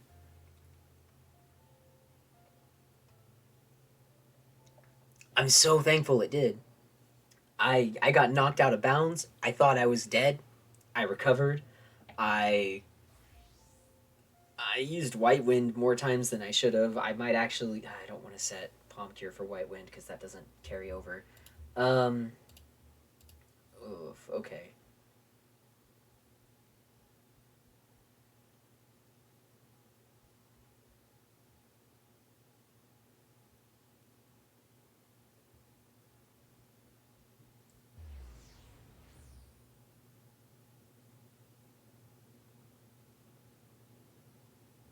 Silence Imp Song.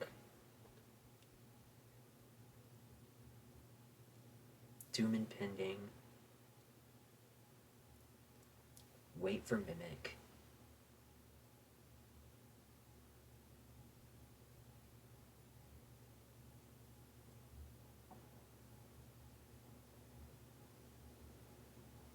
Eerie Soundwave, the Raw Instinct.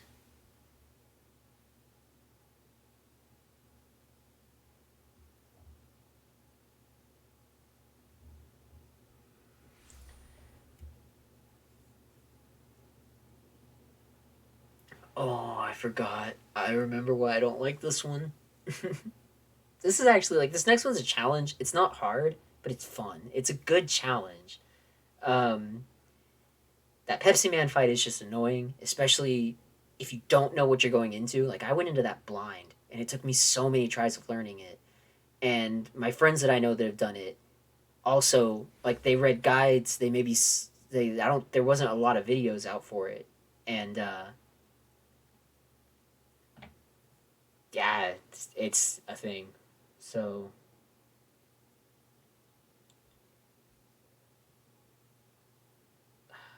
Pyretic followed by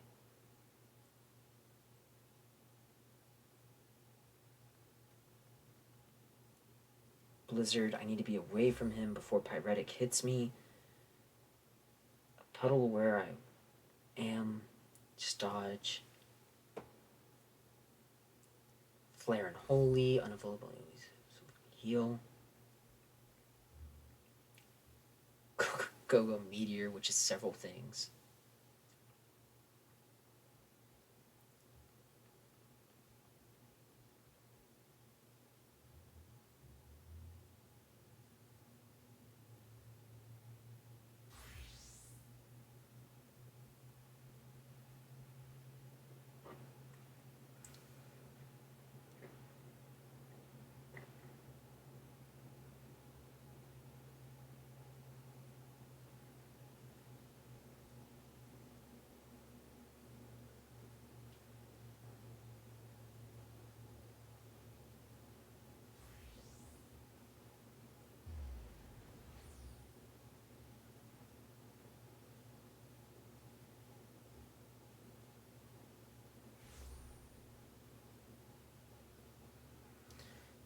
Oh.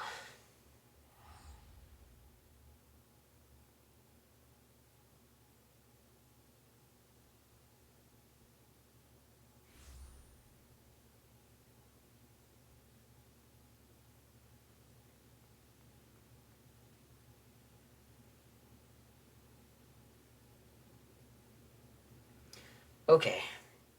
So the next one again is not hard. It's just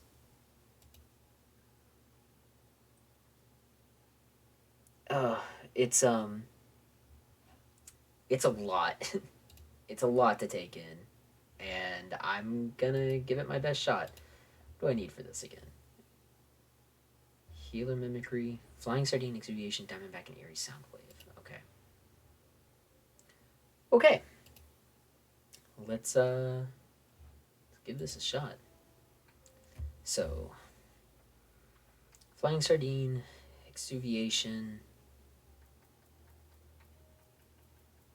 Eerie Soundwave, and Diamondback. I've got Palm Cure. I don't want you. I want you.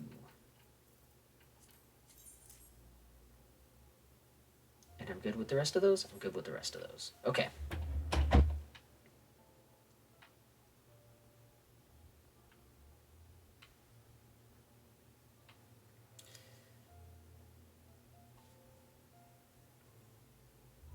Alright.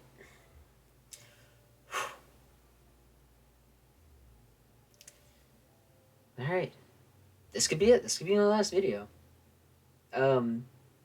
If I finish this quickly enough and I've still got, like, I'm still... Like, if 3 hours haven't passed by the time I'm done with this, then I might go do a bit more content and just let you guys watch me. But I don't want to do this. Alright, so let's go ahead and get this started. And I'll probably upload these either tonight or tomorrow. Alright, so let's get this video started for YouTube, and we'll be ready and set up. Alright, welcome back, YouTube. Today we're going to be doing the last round of Masked Carnivale. It's going to be round 31. Some things you're going to need to know for it. You're going to want Eerie Soundwave, as in one of the previous fights. The boss of this is going to cast Raw Instinct. You will die. You got to remove that from him. You're going to want Eerie Soundwave, because he's going to put some debuffs on you.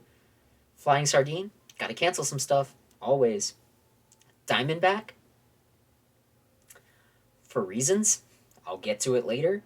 And I highly recommend Healer Stance. As you can see, I'm already in it. I've got Palm Cure set. So let's just go ahead and get on into it. So, round 31. Anything go-goes. Final Fantasy V fans are just going crazy. I actually really like this fight. Like, as much as it's difficult, it's challenging. Unlike round 29, it's a good fight. The mechanics are well done, and it's got some some little giggles to it. It definitely has some nods to the original Go-Go fight from Final Fantasy V. So if you've experienced that, then you're going to have a fun time here. Even just watching this is going to be fun. But let's go ahead and roll into it, and I'll get to explaining it as we go.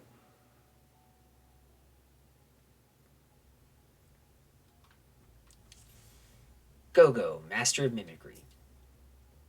So, first things first. I love this music. He's going to open up this fight by casting Mimic. If we do anything to him while he does that, even auto attack, he'll kill us. So I'm going to start with Song of Torment and just put a dot on him. So there goes Mimic. And now we do nothing. 2, 1. And now he's just going to start with some basic attacks.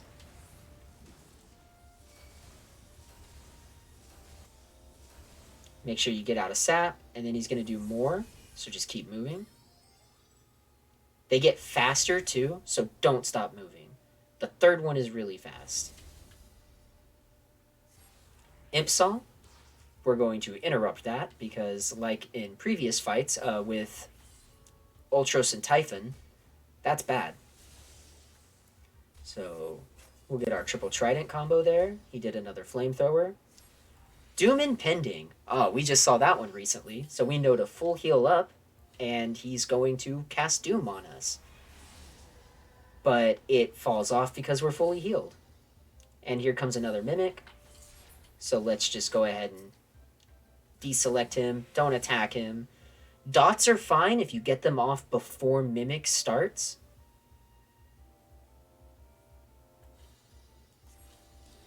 And look at this. He's going to do Bunshin, which we saw from Siegfried. He's going to make a clone of himself. And there we're going to see some lines and cones. Easy enough to dodge. They'll do a third one. Again, easy enough to dodge.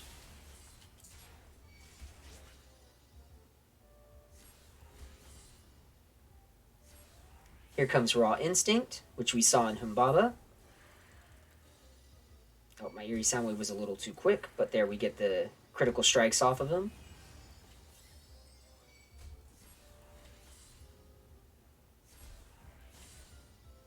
And basically now he's just going to start repeating stuff.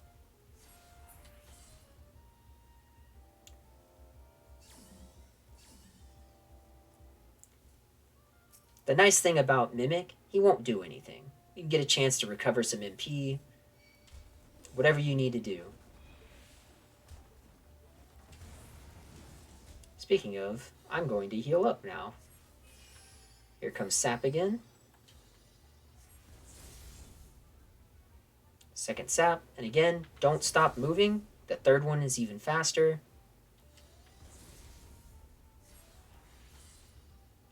Oh.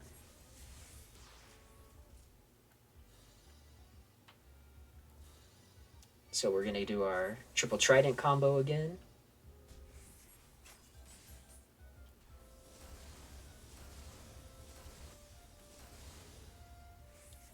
Top off our health.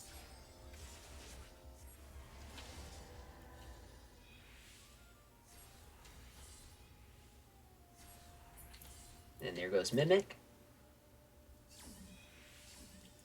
So again, this part's not really hard. You just got to kind of get used to whatever he's doing. And what he's doing is just a lot of the same things over and over. It's a bit of a long fight. Here comes Raw Instinct again, so we'll prep up Eerie Soundwave. And there it's gone.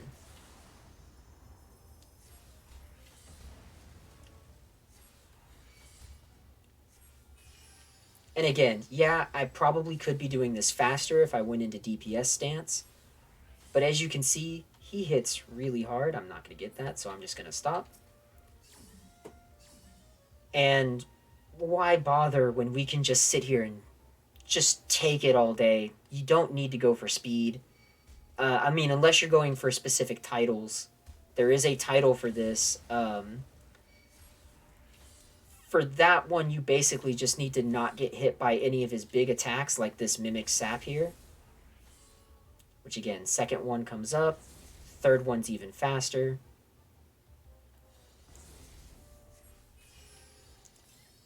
Here's Imp Song again.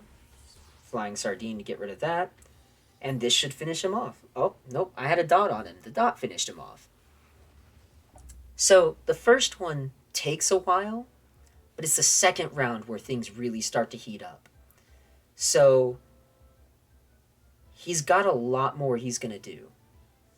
By the way, good old classic Final Fantasy boss fight theme. For this one, he's going to mimic a lot of other bosses, things that we've seen. We're going to see stuff from Azumagia. We're going to see some Red Chocobo stuff. We're going to see the return of Meteor, so that's why we've got Diamond back. He's going to hit us with Pyretic, so we're going to have to be prepared for that. He's going to hit us with a Electric Blizzard that's going to put Heavy and a dot on us, and we have to use Exuviation to get those off as soon as possible. Again, I'll cover a lot of that as we come up to it. I'm kind of using this time here to stall. Recover some of my skills. Ooh.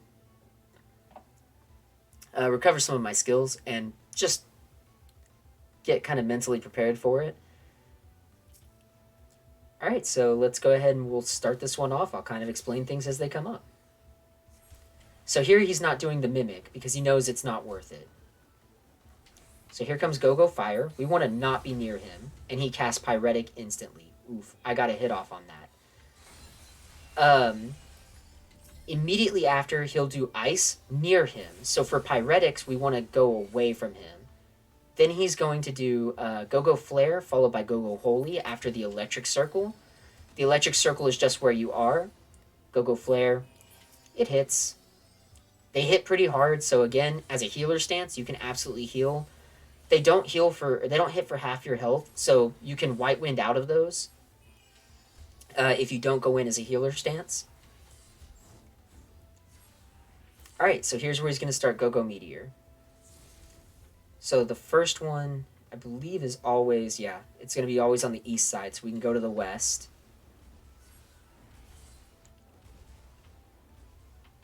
And then he's going to do a big circle. Again, just kind of wait for these. Ooh, some more big circles. I'm going to heal up out of this. And Diamond back. Because after this comes the big one.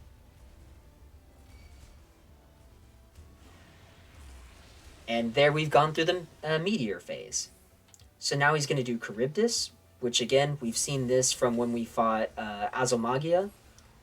We don't want to get near those. Here's Ice Storm, which we're going to Exuviation. Oh no. I forgot about those. That's going to hit me too.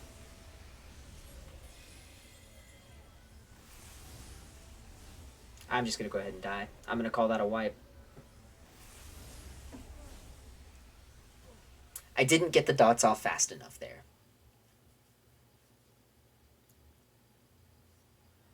Alright, I'm actually going to cut this recording and I'll start it over again.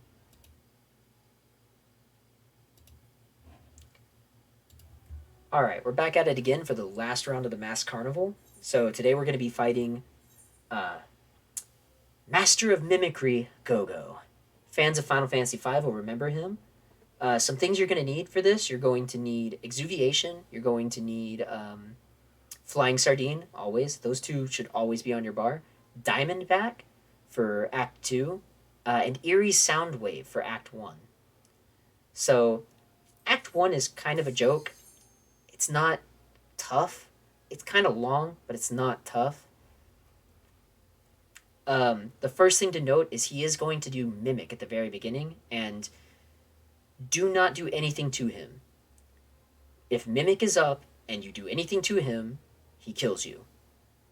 So we're going to go ahead and we're going to start this off by doing a fun little trick. You can actually get off guard and Song of Torment before he does Mimicry. And you will manage to get a dot to him for the entire time that we can't hurt him. Dots that are applied before his Mimic status goes up will not trigger Mimic. So let's go ahead and off guard to start. Song of Torment, which goes off before Mimic. And so now we're getting some good dot damage in while we're waiting. 5, 4, 3, 2, 1. Hey, we can attack him again. So I'm going to go ahead and do Tingle and Triple Trident. He's going to hit me with a Flamethrower. So here we're going to see Mimic Sap. He's going to do 3 of these in a row, and they get faster with each one. So by the time the third one comes, just be moving, or else you will not get out of it in time. But after the third one, you can start and stop attacking him. And look at that. There's Imp's Song from when we fight Typhon and Ultros. A lot of his attacks are going to be things that we've seen from other bosses. Specifically other Masked Carnivale rounds. So there's Doom Impending. We just saw that one not too long ago. So full heal up.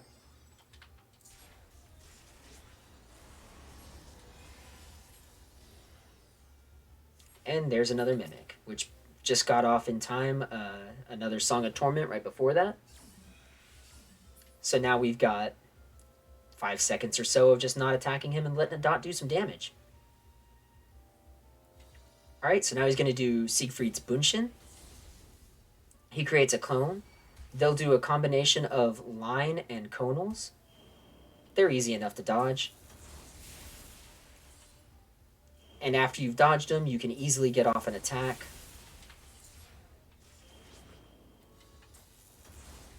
Plenty of time. After 3, the clone will go away. Here comes Raw Instinct. We know what to do for that. We're going to use Eerie Soundwave to make it drop off. Boop, it's gone. He didn't even get in a critical hit strike. There's Flamethrower again, and I believe that that signals the repeat of all of his attacks. The only one he won't repeat is Bunshin. We're done with that. Alright, so he's going to do Mimic, and I'm again just going to make sure that I'm not on auto attack, I'm far enough away from him, and that I don't have any spells being cast on him. It's off. Let's get in some big spells here. Flamethrower again. Here comes Sap again.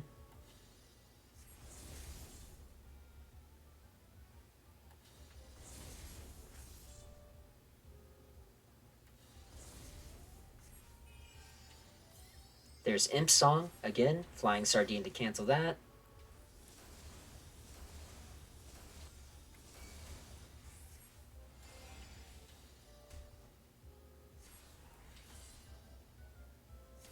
Doom impending, so let's go ahead and heal up. And then we just get free attacks on him during this time because he's not doing anything. There goes a Mimic, which I got off another Song of Torment right before. Really good to try and get off a Song of Torment when you see him casting Mimic, because that's just free damage. He's not going to do anything, you can't do anything to him.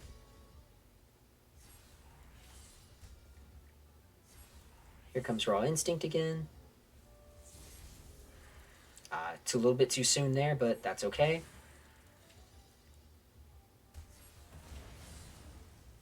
And just about brought him down. And there's the first act done. Alright, so now we'll be moving into the second act, and you can see that took a decent amount of time, nearly 5 minutes, but slow and steady wins this race. There's not a lot of reason to try and go for super quick. There's a fancy weapon you can get. Weapons don't matter for Blue Mage. It's just for bragging rights. And you can get a title. But for doing that, you kind of have to jump through some ridiculous hoops. You have to beat him without getting hit by any of his major mechanics. Anything that gives you a Vuln stack is a big no-no. You have to use a spell of every element type, a spell of every physical type, and you can't sprint, and you have to do it within a certain amount of time. It's not great. I believe I've got a VOD up of me doing that actual thing on here. I'll have to double check and see if the VOD's still up, but it's rough. It took me less time than I thought it would, honestly, but I didn't like it. So this time it's going to be more of just a straight solid fight. He's going to do some things like he's going to cast Go-Go Fire, which will put Pyretic on you. And then immediately after, he's going to cast Go-Go Ice, which is an ice spell around him, kind of like Ram's Voice. You don't want to be near him. So when he starts casting fire, get away. But then stop moving, take off auto attack, and let Pyretic drop off. The ice will go off, and you should be fine. You don't have to worry about dodging it if you got away first. Then he'll cast an electric spell around your current location. After that, he's going to cast Flare and Holy, heal up between them. If you're not using Mimic Stance, they do about half your health, which means it's perfect for White Wind. This was designed, a well-designed fight that allows you to do everything in any stance, because it goes good with White Wind, it goes good with Palm Cure. Let's just go ahead and roll into it, and I'll get to some of the later parts as we go.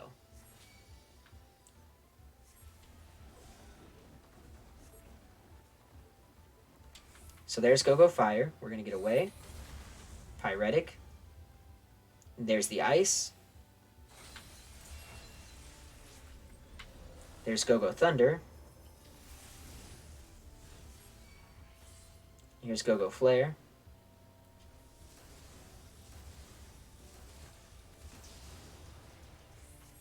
Which we heal up through.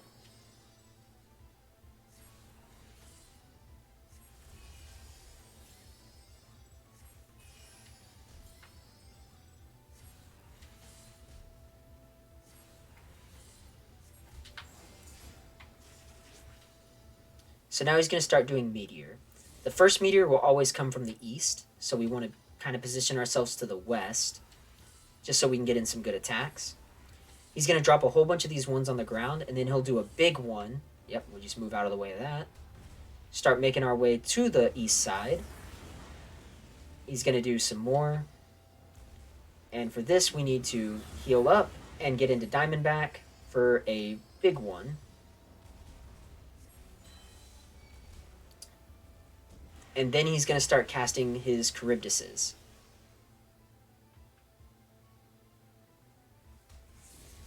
And we don't like our Charybdises, do we? So here comes Ice Storm. This is going to put 2 debuffs on us. So Exuviation to get rid of these. Make sure that you're not in any of the way the Charybdis is. He does 2 and then 2 more. We're going to bait out these Thunders. So there's 1, there's 2. He'll do a third one. And then he's going to do Go-Go Fire and Go-Go Ice. So there's Go-Go Fire. Again, make sure all your attacks are done and that you're not attacking him. Go-Go Blizzard.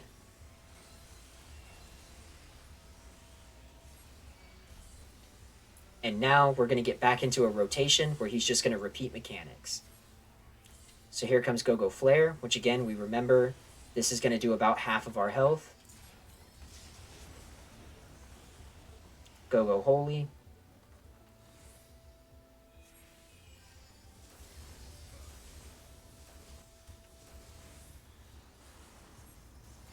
And then he should be going into Meteor. Yep, and there comes Meteor.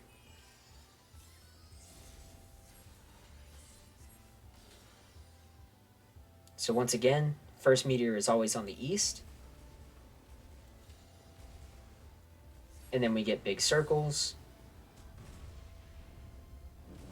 Make our way over to the east, 2 more big circles. Get that nice little safe spot. Heal up and prepare Diamondback for the big Meteor.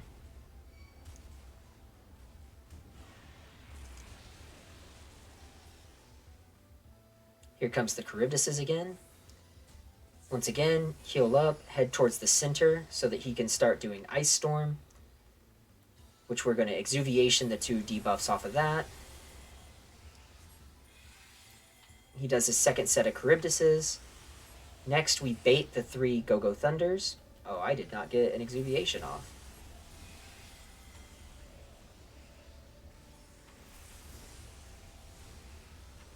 So there's Go-Go Thunder 3. So you can see here, I have a debuff on me now. So there's Pyretic. He's going to do Ice on himself, which, fine. Pyretic is off. He's going to come up to me to smack me, and I'm going to hit him with a triple trident.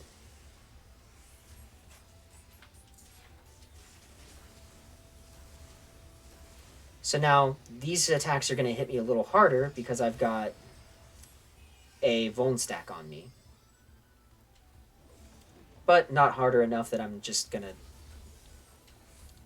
to sit here and take it. Alright, so now I can heal out of this. He's going to be heading back into Meteors again.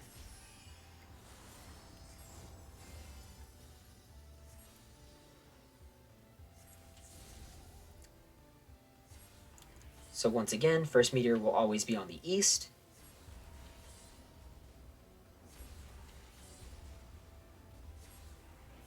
So there that goes. Start making our way to the east. Ooh. Heal up. And Diamondback.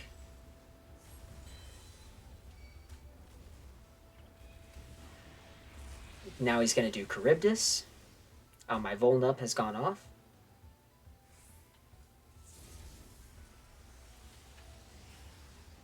Here comes Ice Storm.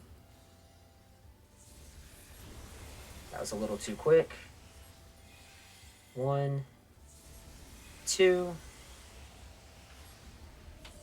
Here comes the first Thunder.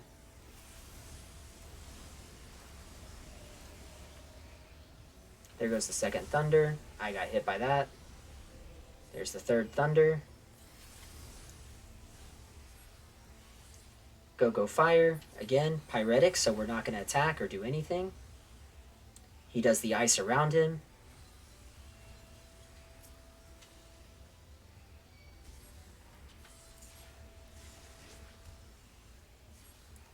He's going to do Flare, so let's make sure we're topped off. We got time for a triple trident combo. Oof, that almost got him. And there we go.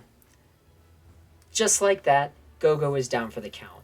Again, unless you're going for that special weapon, don't take getting a Vuln stack as a bad thing. You can heal out of it if you're in healer stance. You could heal out of it if you're not in healer stance. Just try to make sure that you don't get more than one Vuln stack, because then it starts getting really rough. The hardest part of that is the Meteor stage. And I know it seems like, oh, there's a lot going on in the Charybdis stage. There's really not. It's a pattern. It's very much a set pattern. Whereas those meteors are random.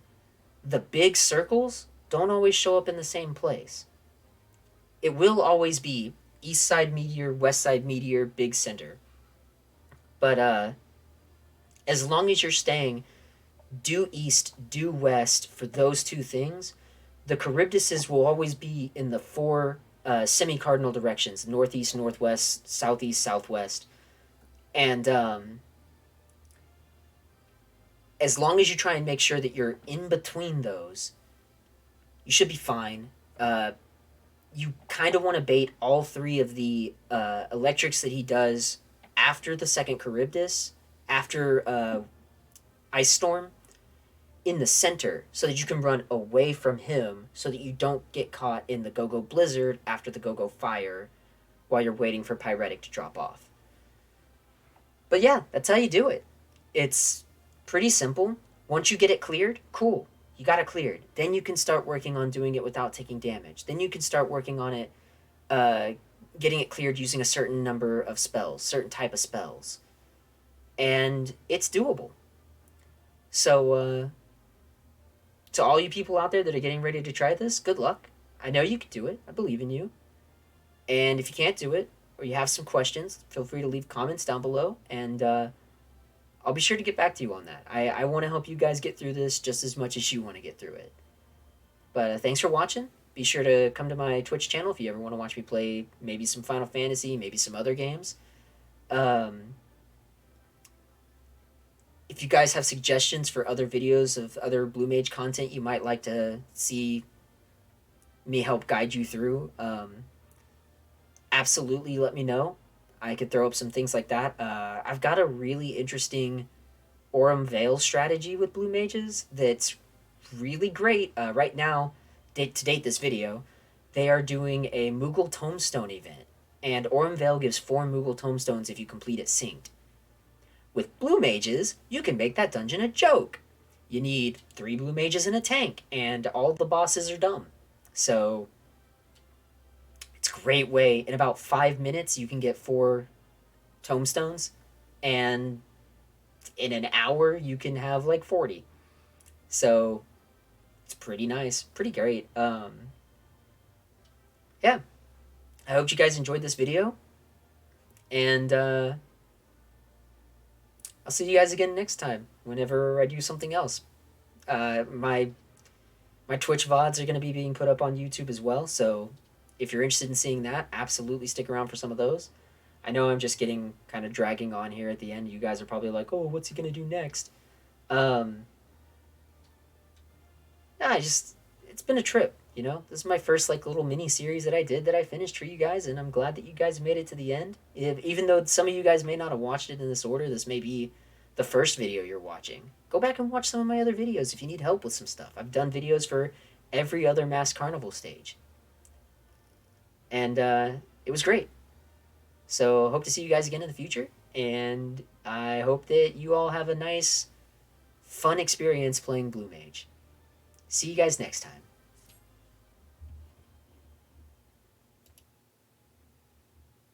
I really liked how I ended that video. It faded to black and the audio drowned out, and then I just cut it. Okay. That was good. I I like that I got hit on that and that I didn't show it as like a perfect blue mage run, because I've done that and it's not easy. But I'm glad that I'm glad that I got it done in a way that's like everyone can do this. You can mess up and do this. Because that's what I want to teach people. It's okay to mess up. It's okay to get vuln stacks. It's okay to take some hits. Who's online? Ah, like no one's online.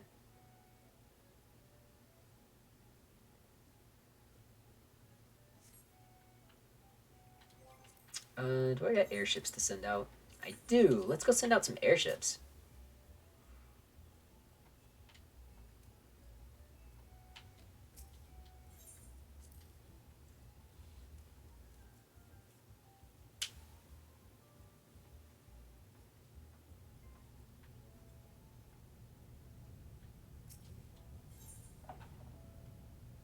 Whew, my hair just kind of stood up a little bit. I don't know what that's about. Thought there was like a bug on me.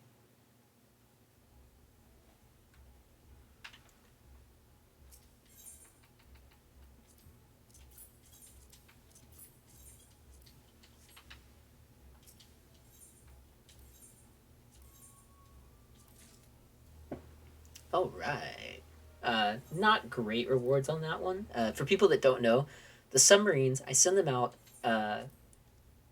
It takes about 24 to 26 hours for them to make a trip, and they bring back rewards. Sometimes the rewards are great. Sometimes the rewards are okay.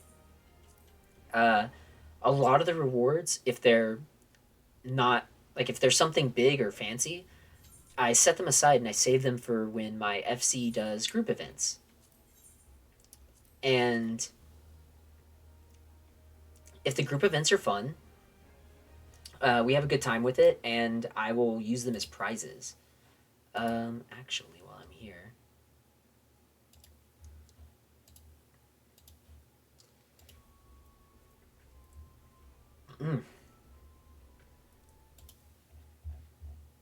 I want to look up what this one's supposed to be getting. I set these up sometimes, and I just forget why I'm sending them where I'm sending them. Aurelia Polyp. Got it. Okay. Can I get that somewhere else? Ooh, I don't want that. Could go for that one.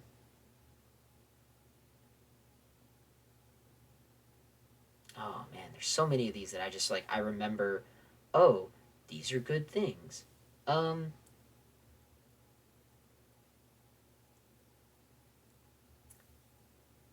I should maybe set up for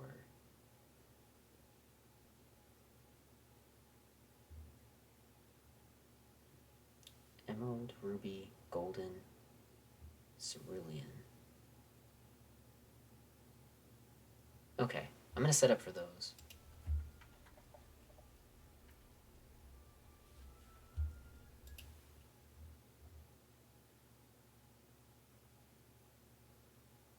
So let's change this one to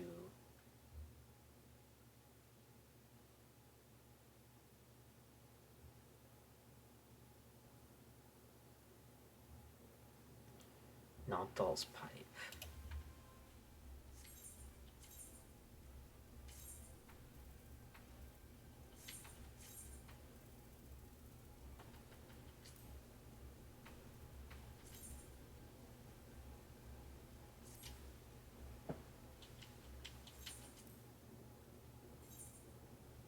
I'm actually gonna recall you,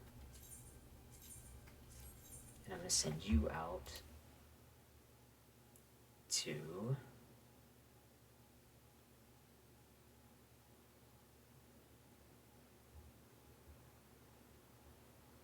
Central Charnel Trench.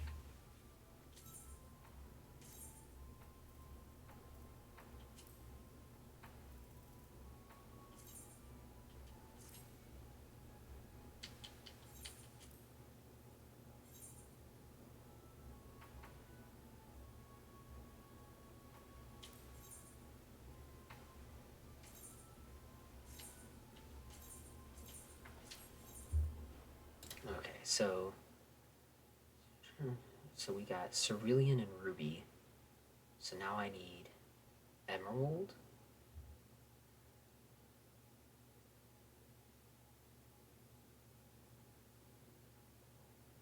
I think broader otter, shark sucker.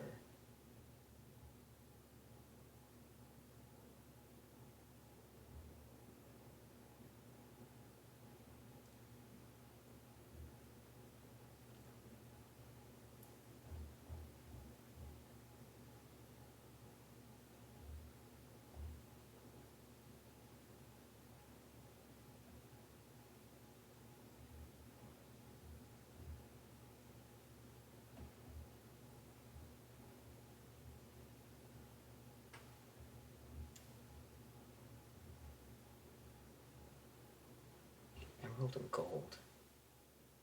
So Sea of Ash 3.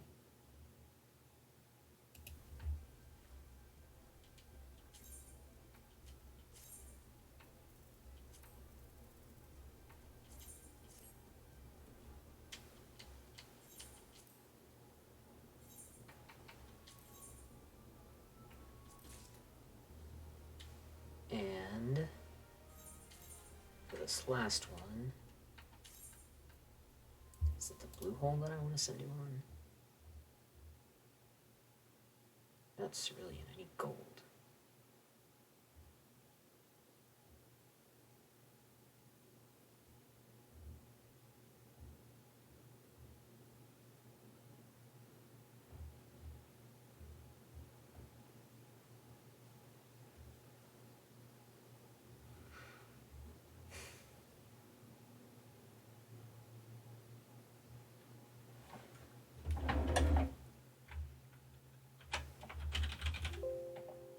Oh, that was a lot of beep. Backup song. Okay, that's not searchable. Okay. Slipped anchor. A bunch of things I don't want. And I don't think it appears anywhere else. So slipped anchor it is. Ooh, okay. All right.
All right.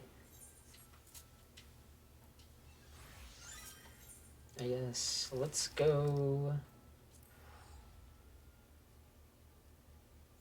We do have so many things in our FC chest. If you want anything out of the FC chest from like the first 3 sections, take it. We could probably refill it pretty easily. A lot of it's housing items, which you can get an FC room. If you want to put stuff in the FC room, get an FC room, put some housing items in it.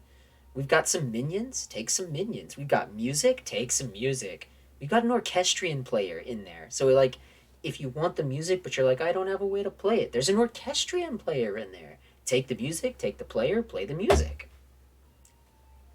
I can't tell you how much, because of the submarines, I put stuff in there and it just never gets taken. Alright, so I need to grab 4 of you.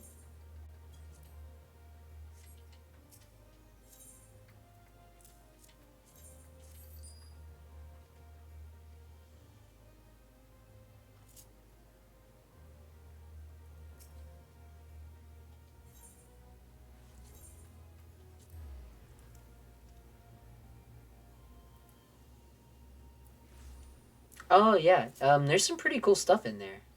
Um, the upstairs is like an arcade. It's pretty fun.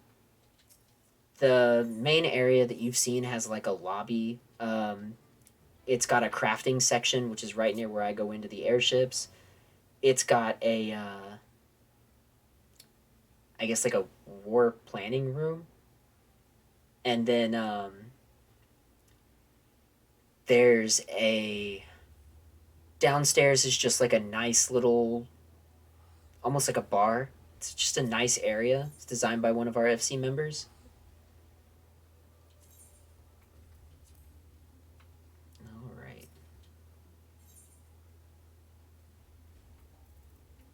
So let's grab.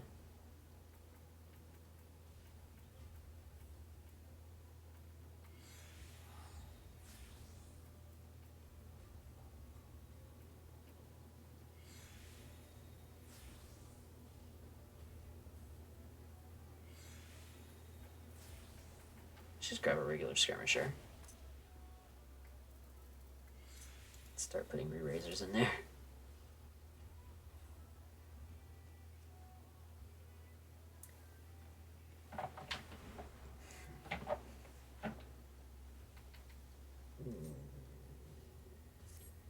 Yep.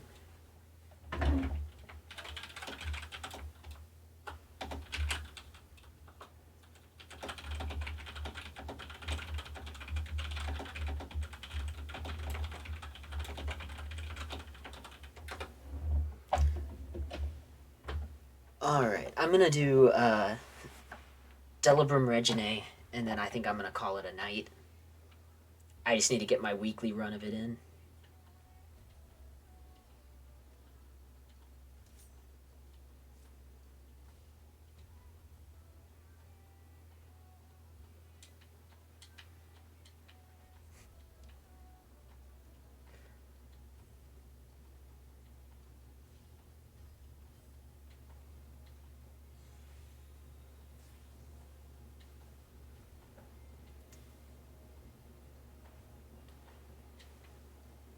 Welcome all to the beautiful beach of Gangos. For those of you who don't know, who might be watching this VOD or watching in chat, Delibrum Regine is like a hard dungeon attached to Baja, and I'm going in. Every week, you can do a quest where you go through this dungeon and you get some coins that you can trade in for gear, which can be upgraded with other gear so that you can get gear that specifically makes you stronger in Baja. Seems kind of pointless, but I want it for no reason. Also, if I do the harder version of this dungeon at some point, that gear will help, and also will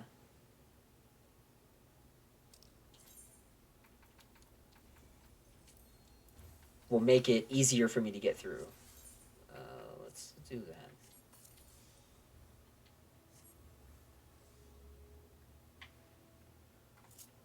So this is kind of like an alliance raid. It's basically just a series of boss fights.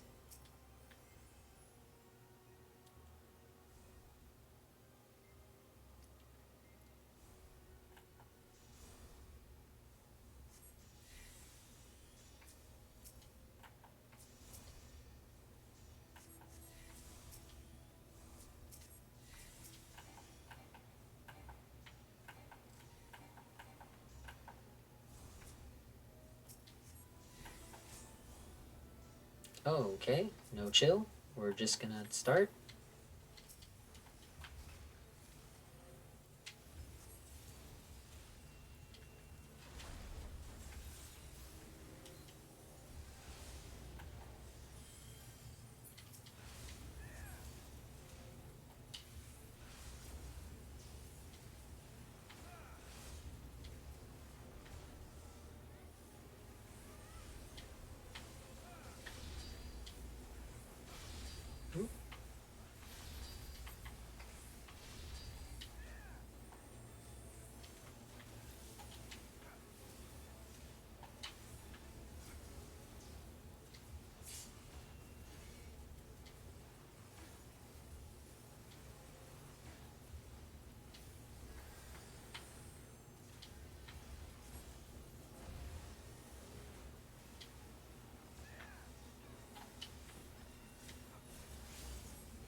Sorry if I'm not very talkative during this. This is kind of tough content, and I'm somewhat trying to focus.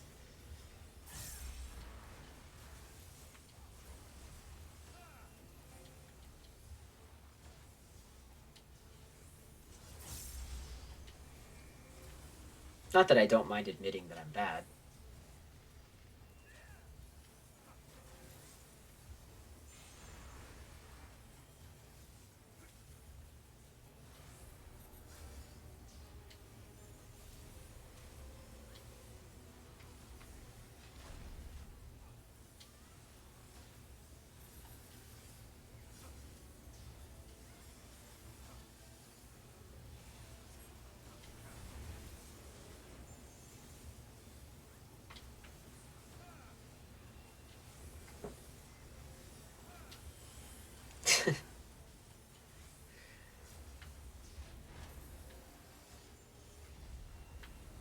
Alright, so here he's like sticking his swords into the ground, and whatever type of ground he's sticking his swords in at is the kind that he's going to hit. So, like, last time he did it in the sand, now he's doing it on the path. You just avoid those sections.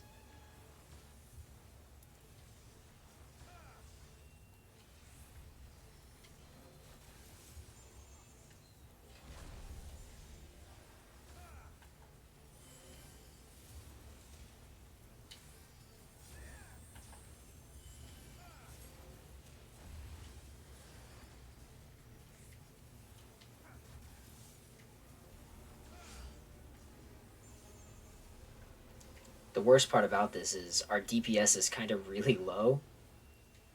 So, like, these fights are going to take a while.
So here he's like telegraphing which semicircles he's going to attack.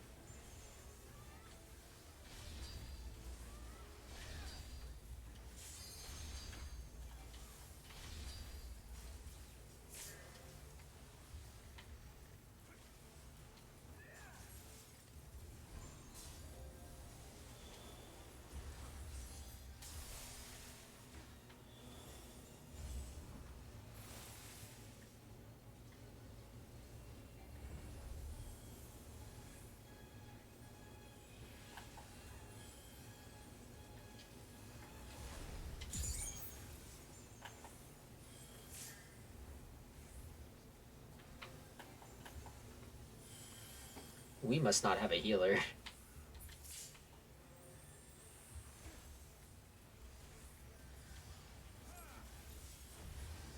I am really glad I brought my own heals. Because, oh boy.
Hey, okay, first boss down.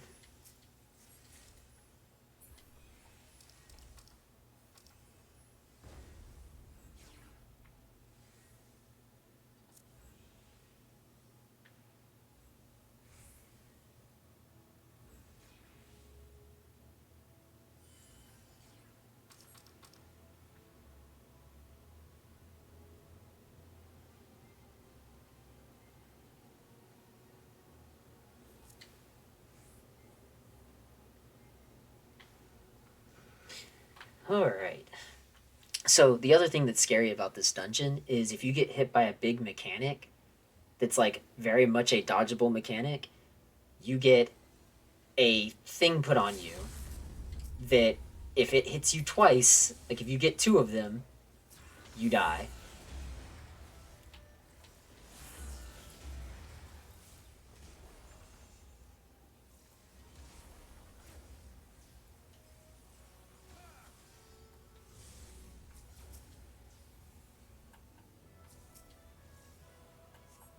I'm gonna take this time to just work on casting Lost Bravery on my team.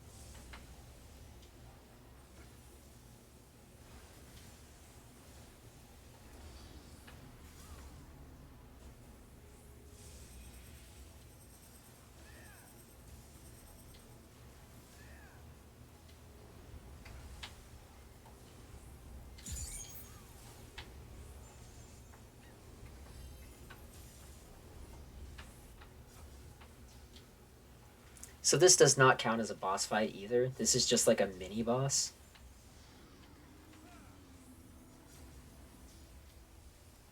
And it's still quite punishing.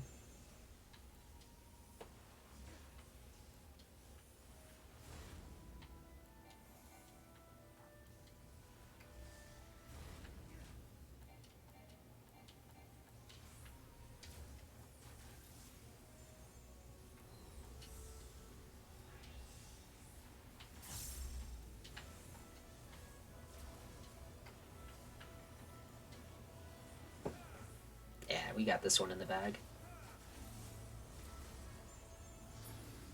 Alright.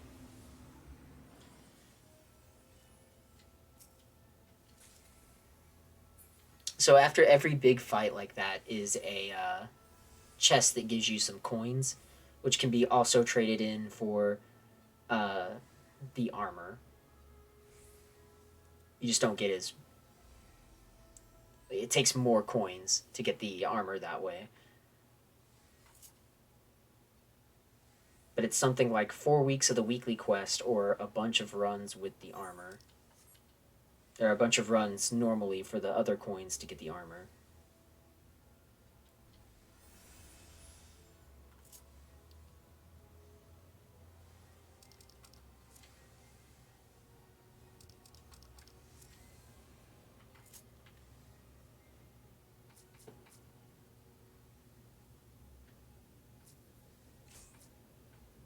Okay.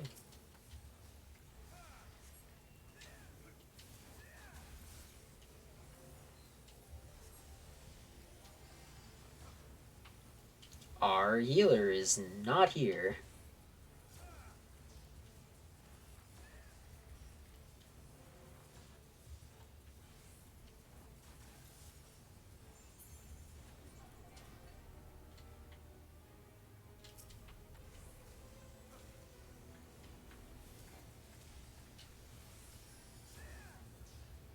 Okay, our healer made it inside.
Okay.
Bombs.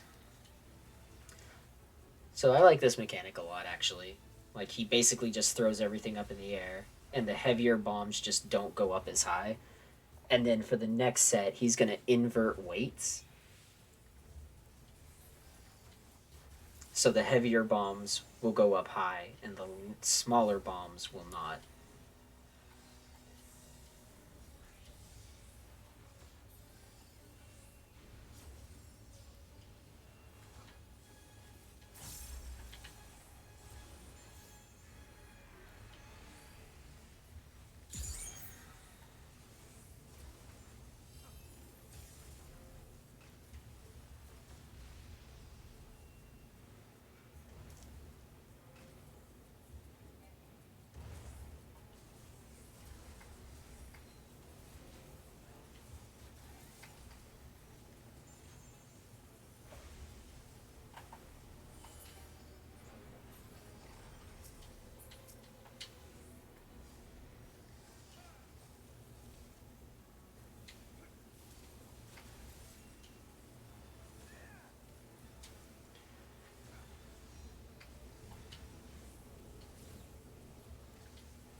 Alright, almost done with this fight.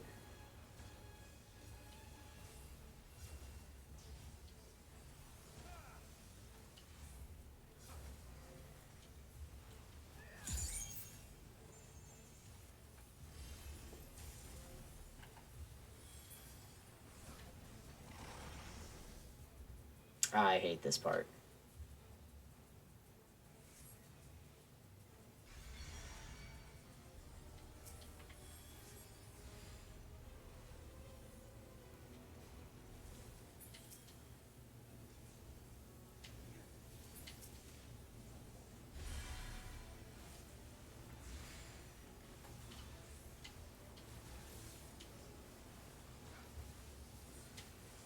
So basically, they put up these walls, and you just have to make sure you're not attacking into the walls.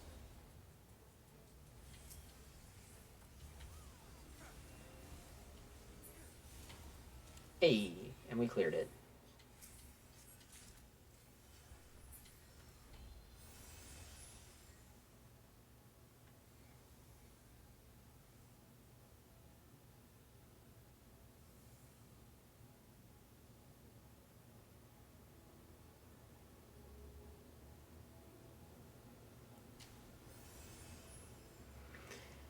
Boy, these people are in a rush today because we had people who died and revived and are way back there, and I almost guarantee you these people are going to start this fight.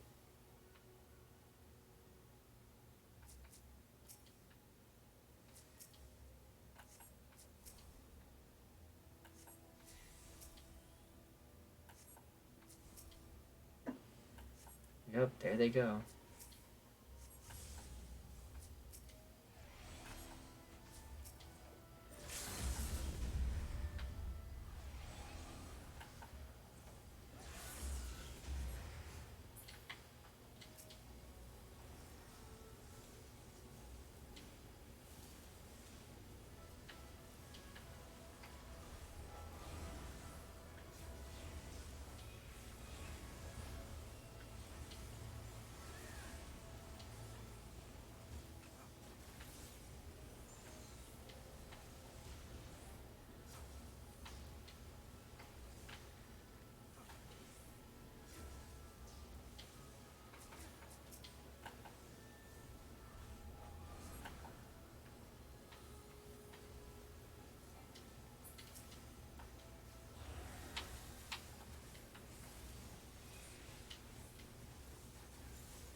Our DPS is picked up, which is good, because I don't want this fight to last much longer.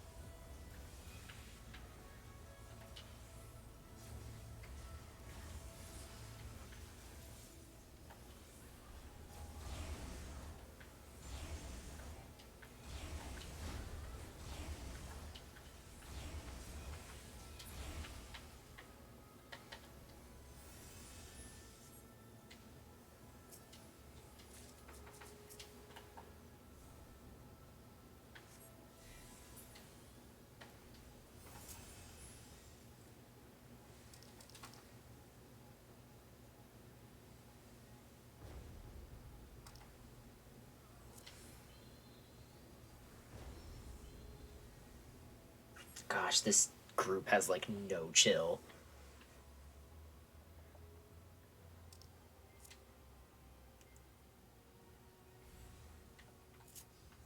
I mean, like, they're getting through it. I can't complain. But, boy, this group has, like, no chill.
Alright, here we come to the most annoying mechanic in this dungeon.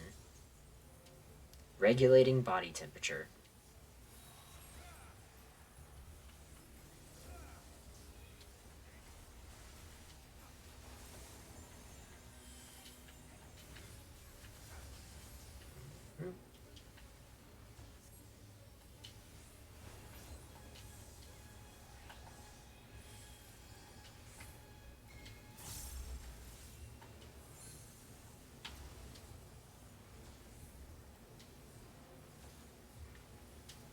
So basically, in this, if you if you get stacks of ice or hot, you then have to counterbalance that with the opposite amount of hot or cold.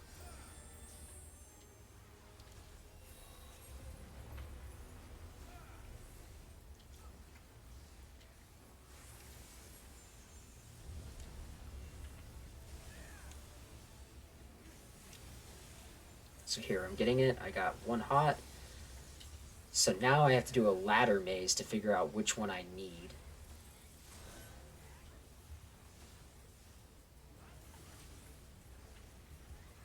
So that's 1, 2. So I need to be here.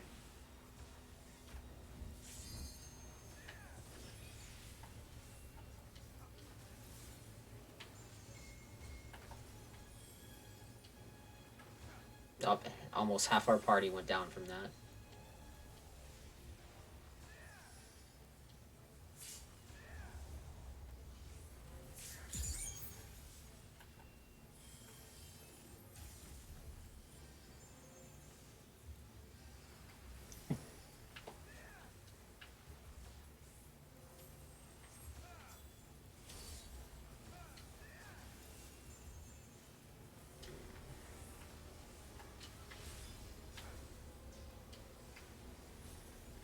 Yeah, I got hit by something earlier too, and I've got 30 seconds of I can't get hit by a mechanic or I die.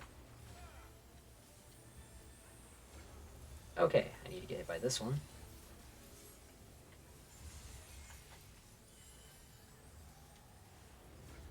I need to dodge this one.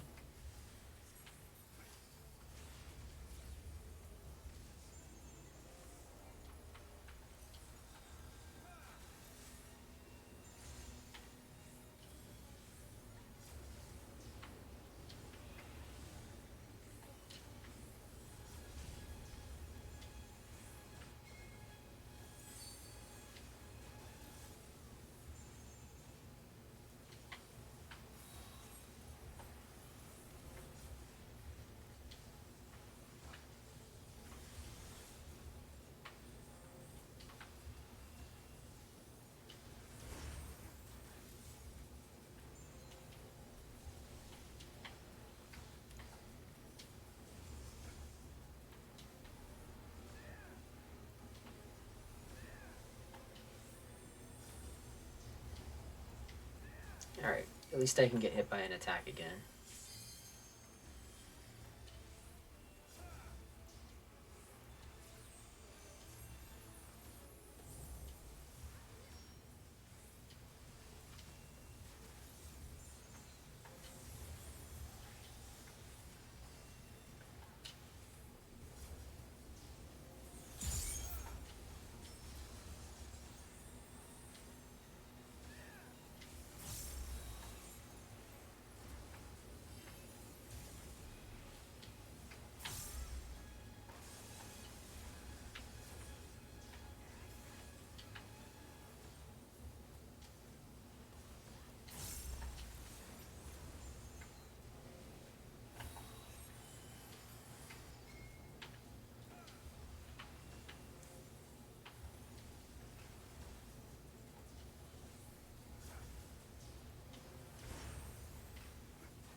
think someone just wasted our limit break.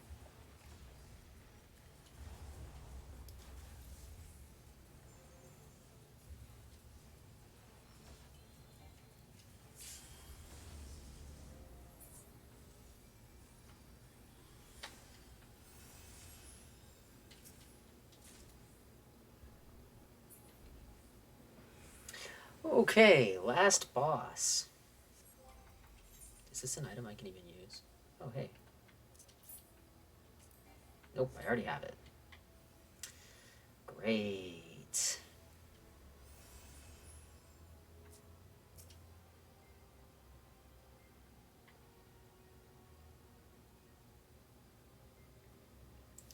So this hasn't been the worst run I've done, but it's pretty high up there. I do not like this group. We got people viewing a cutscene.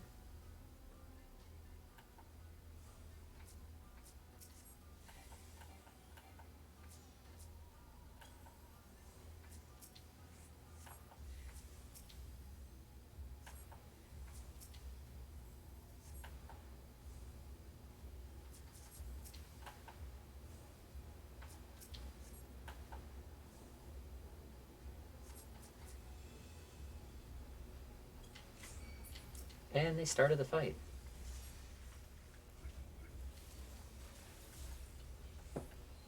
Once again, before our healer is even here.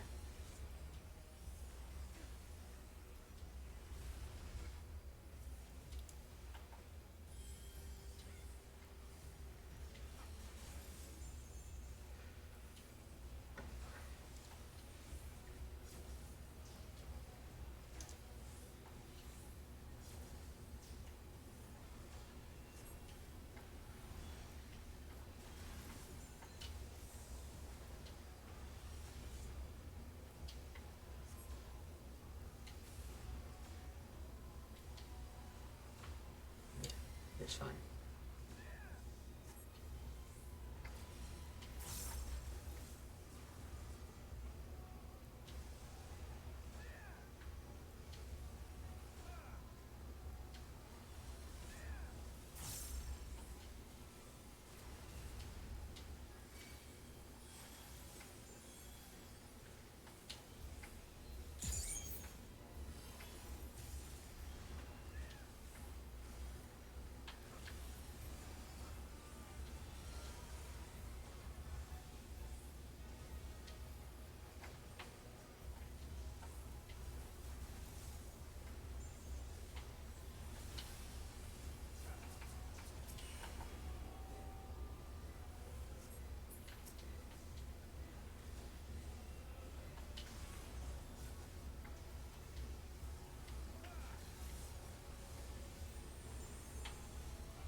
Lost Bravery basically just gives a buff to all of my teammates that I use it on. So like I try and keep it up on them. It's not like the most important thing to have, but it helps and we need it right now.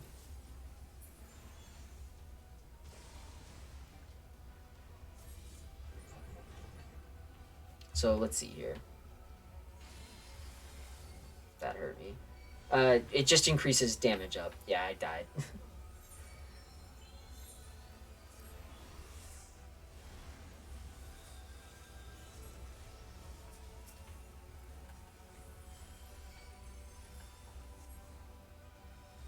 Reapply Lost Bravery to me.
I actually really like this fight when I have a decently competent party, because I feel like the mechanics in it are interesting and different and fun.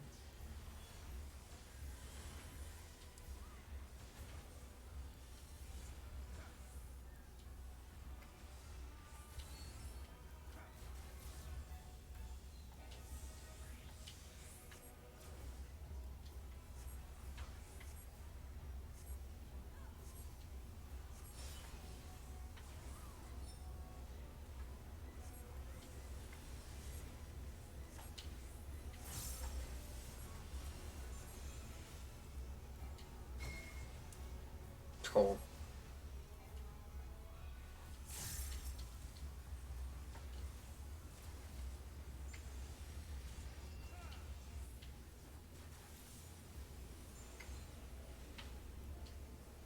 Our poor healer took a big hit there from not following directions.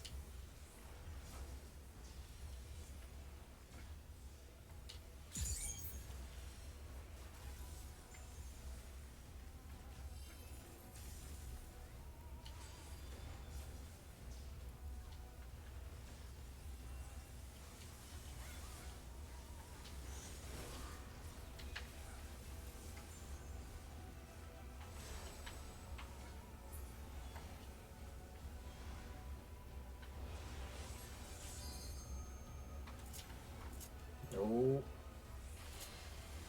Yeah. By the time I realized what I was doing wrong there, I was already hit.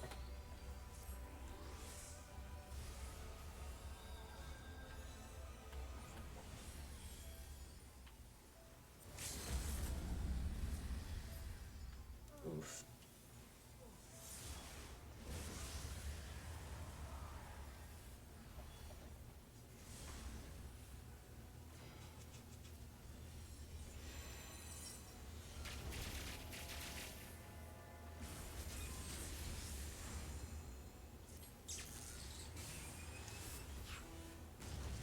Yeah, we've got this fight. Like, even if I don't survive when it ends, I will still get credit for it. And there it goes. Let's see if they actually raise me.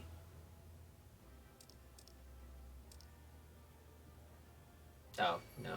Okay, there we go.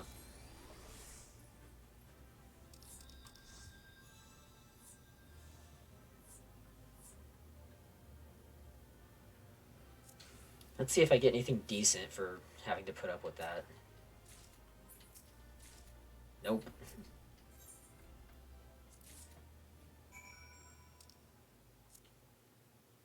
That was gross. I'm glad that's done.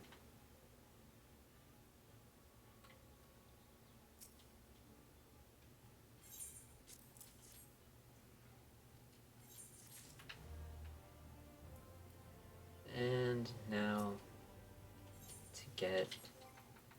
What's the last piece I need? Also order... Pants?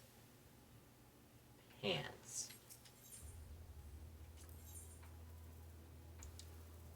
Also order Barriettes of Aiming.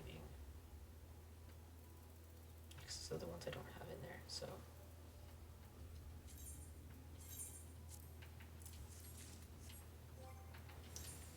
Alright. Chocobo saddlebag. Those there. Hey, I've got a full set of Law's Order armor.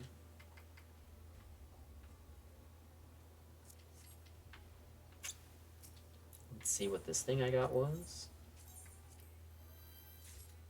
Lost Sacrifice.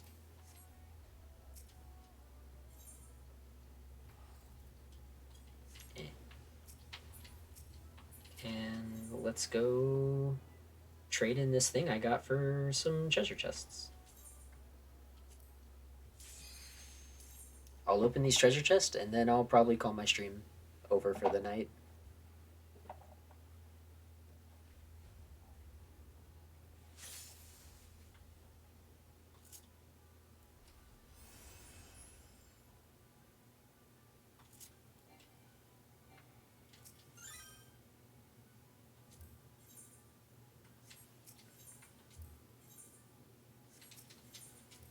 so 5 lock boxes. Let's see what prizes I get. What good's a stream if we don't end with some loot boxes, yeah?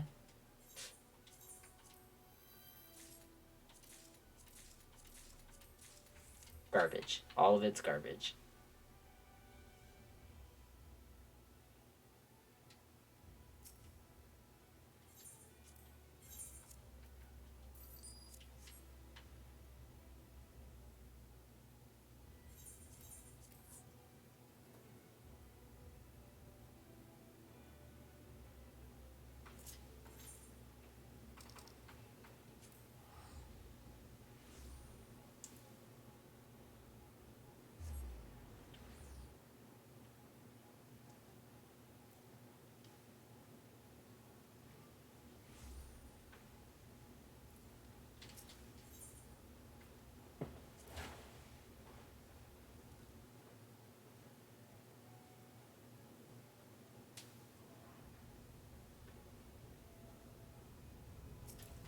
All right.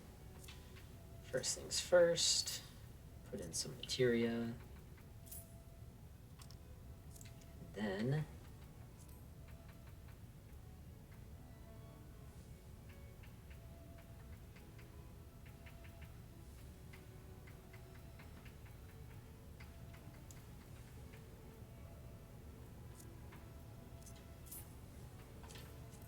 put in another sheet of music.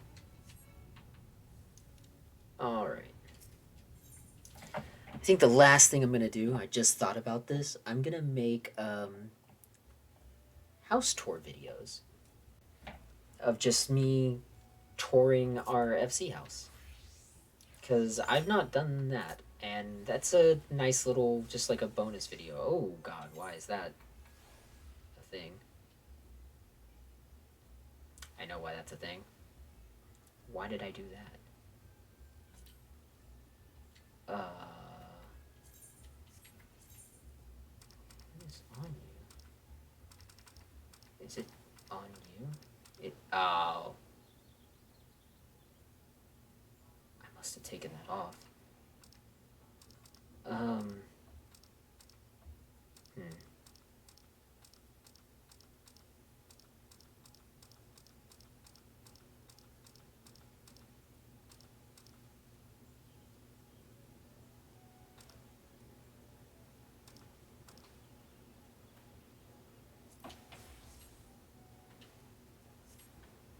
Okay.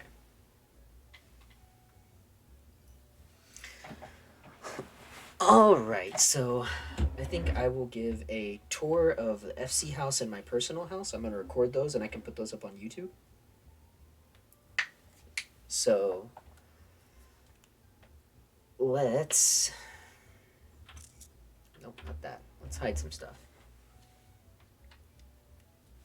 Actually, as much as I love my darling little Dulia Chai, let's poof you away for a bit. Okay.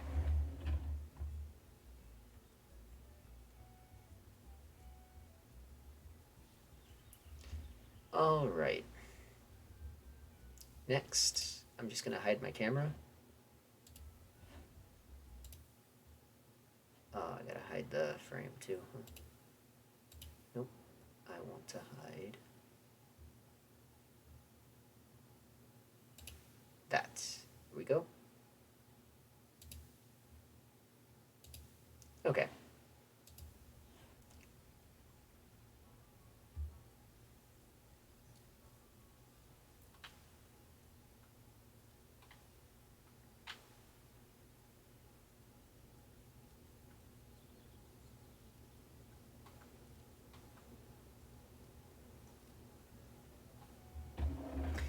All right, set this up and then I'll record for YouTube.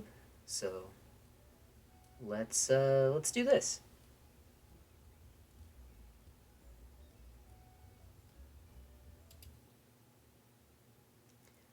Alright YouTube, I'm back for a little special video here where I'm going to take you on a tour of some very nice places for me in Final Fantasy XIV. The first one I'm actually standing in front of right now. It's my free company house. My free company is called Area of Effect. Some people watching this may be members. Some people may have just heard of us, may be friends with us.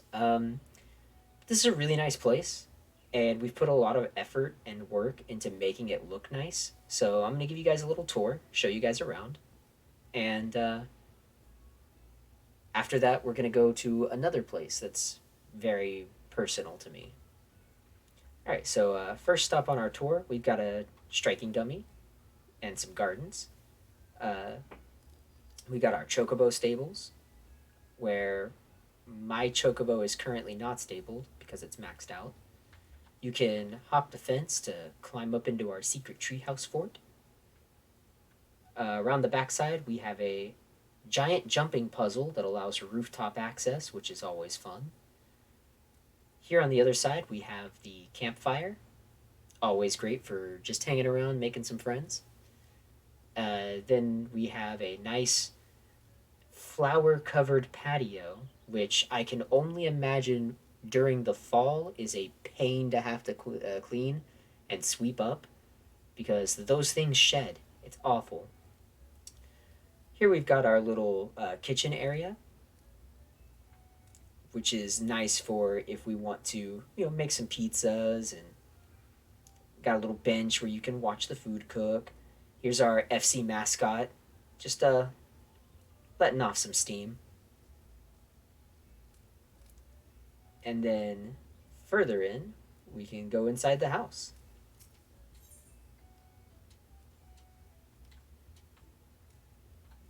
Oh, I say that. I may have to...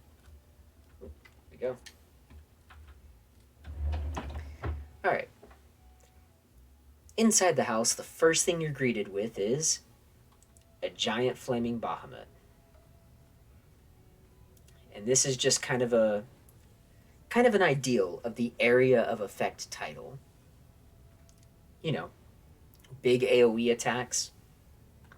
And our slogan here is, let's keep the circle growing. So here we have our war room. It's mostly just aesthetic. We don't actually sit here and plan stuff out. But if we ever wanted to, we absolutely could.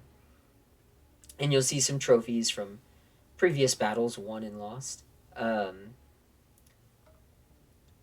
here to this other side, we have our crafting area, where crafters of all types can, get some nice little buffs. Our FC chest.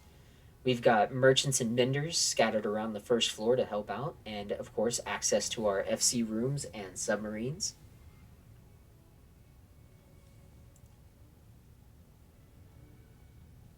All right, take a little trip downstairs here, and you'll get to see a very nice, verdant green dining area and lounge. Cozy fireplace, lots of trees, lots of green. Up these stairs, we've got a nice little bench-style table with lots of food out, ready for anyone to come and eat. Lots of nice natural lighting. And then upstairs, we have an area that I helped design personally myself, the arcade. Anyone who's ever gone to Gold Saucer will recognize a lot of these arcade machines. And for FC members, all of these machines are fully playable. So it's always a nice little bonus to be able to come upstairs and just play some mini games. In addition to that, we've got our triple triad board as well as a toy box, which means any of the mini games you've unlocked from special events are fully playable there as well. I like to call this our prize cabinet. It's just a selection of some stuffed animals, some action figures. And that is our free company house. It's very nice, very lovingly put together. And it's just a nice, chill place to hang out. Alright, so let's head back outside and I'll head over to our second area.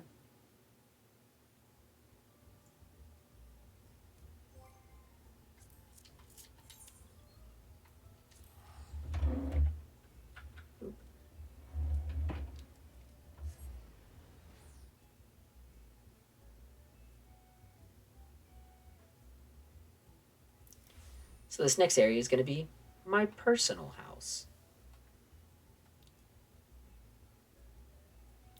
I like to have a very natural style look that makes it look more like a home. So we've got some gardens, we've got a nice little picnic area with, again, another little stove for some outdoor cooking, an uncovered patio, currently getting ready to celebrate Easter with my egg tower. We've got a nice bird bath, a little garden bench that you can sit on with the otter uh, motifs on it. This nice little apple tree sitting out in the middle is the centerpiece of my yard. And then over across this bridge, I've got a nice cherry blossom tree that is blooming, and a nice little hot spring where I use the same kind of flower awning covering like we had at our FC house outdoor patio. And then here I've got a deer scare that just gives you that nice clunk when you're sitting outside relaxing. Very relaxing atmosphere outside for me in my house. Alright, let's head inside.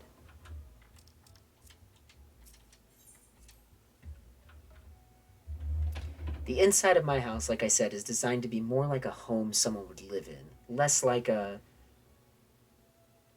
gathering space like my free company house is. So here we're going to start out on the main floor, where you can see I've got some clearly set aside rooms. First, here off to the side is my retainer and stylist bell, in case I ever need to get some items or change how my character's hair is cut for the day. So the first room we're going to visit here is going to be the living room, entertainment room, where you can see we've got a variety of trophies from various expeditions I've gone on, some nice artwork, and a pouch full of what clearly looks to be tabletop games, some dice set out, and just good times ready to be had. And of course, my TV, constantly on, because I love to watch me some TV. Then across the hall here, we've got the dining room, where we have a full spread of delicious food just waiting to be eaten. Don't really have a chimney for a fireplace, so instead I converted the fireplace into a fish tank, because fish are nice. Again, more pretty art. I like art, so you're going to see a lot of pictures hanging up in my house. Alright, now let's go ahead and go upstairs, because directly above the dining room is going to be the kitchen, fully staffed by these little catfish buggers, who I can only say have just enough brain cells to be working in my kitchen. They're not the brightest NPCs in the game, but they're just so cute. You can't not love these guys. Also, there's something ironic about thinking of these catfish making some kind of fish-related food. But you can see they are hard at work. There's lots of food being made in my kitchen for all of that food that's down in the living room. And I've got, once again, my FC mascot, the Paisa, sitting here in his chef hat, just watching over the place like he's the head chef, and all these other are his kitchen staff. Lots of drinks and drinkware ready to be made, and clearly lots of dirty dishes that need to be cleaned up, but I'll have to get onto the head chef for that. Across the hall from there is, of course, the bathroom. Got a water heater going so I can have a nice hot shower. We got my sink with the mirror, and right through here is my shower, the bathtub. Got lots of shampoos, conditioners, and body washes to make sure that I'm fresh and clean.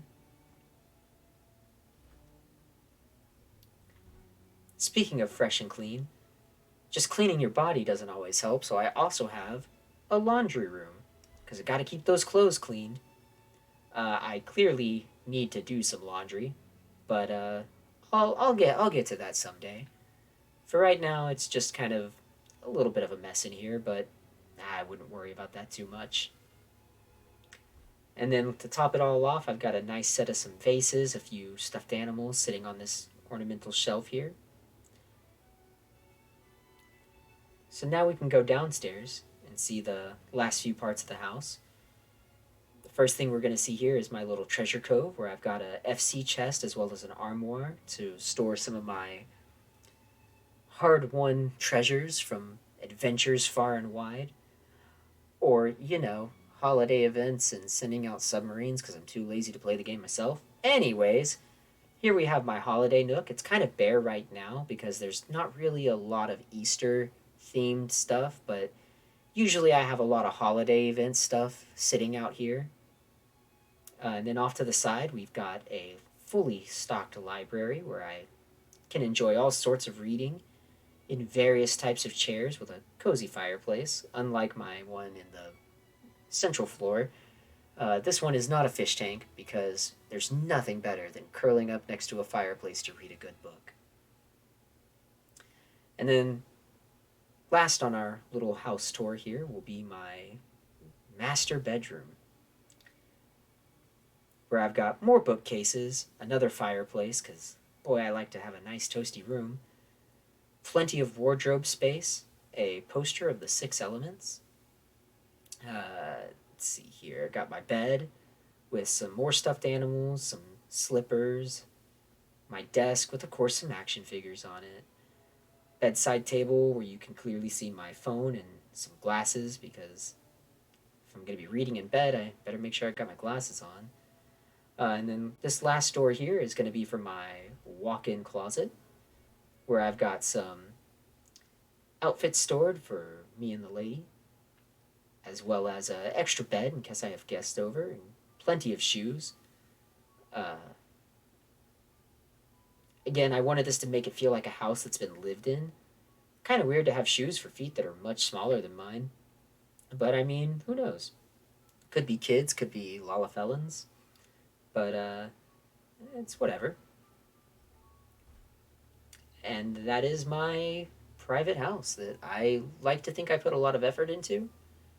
And I personally think it's a very nice and homey feeling house. But yeah, thank you all for coming on my visit today and for letting me show you around 2 locations that mean a lot to me personally. And yeah, hope to see you guys again in the future. Be sure to check out some of my other videos. Be sure to come and catch my streams on Twitch. It'll be twitch.tv/averagehero. And hope to see you guys again in the future. It's been good. Feel free to come by and visit my houses anytime. And I hope you guys enjoyed it. Until next time, I'll see you guys in the next video. Alright, that ended that video. And that ends my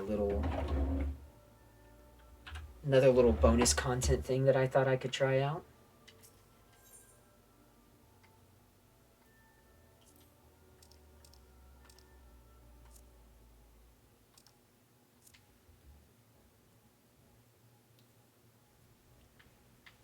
You know what? I should get a thumbnail image.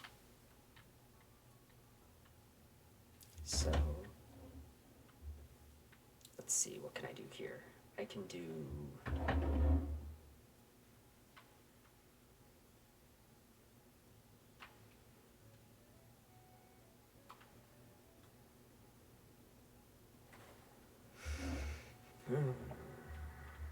What is it called? What is the thing called? It is, G-pose.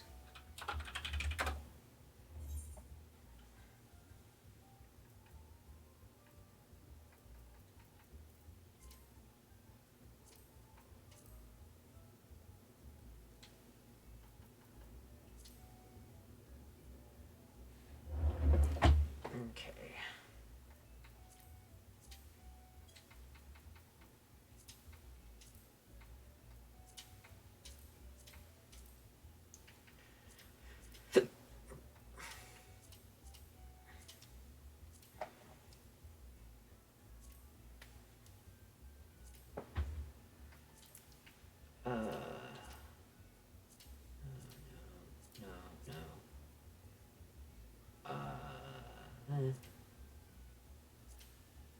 Okay, I don't mind that one.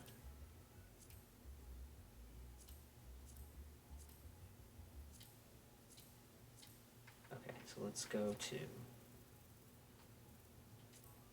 that.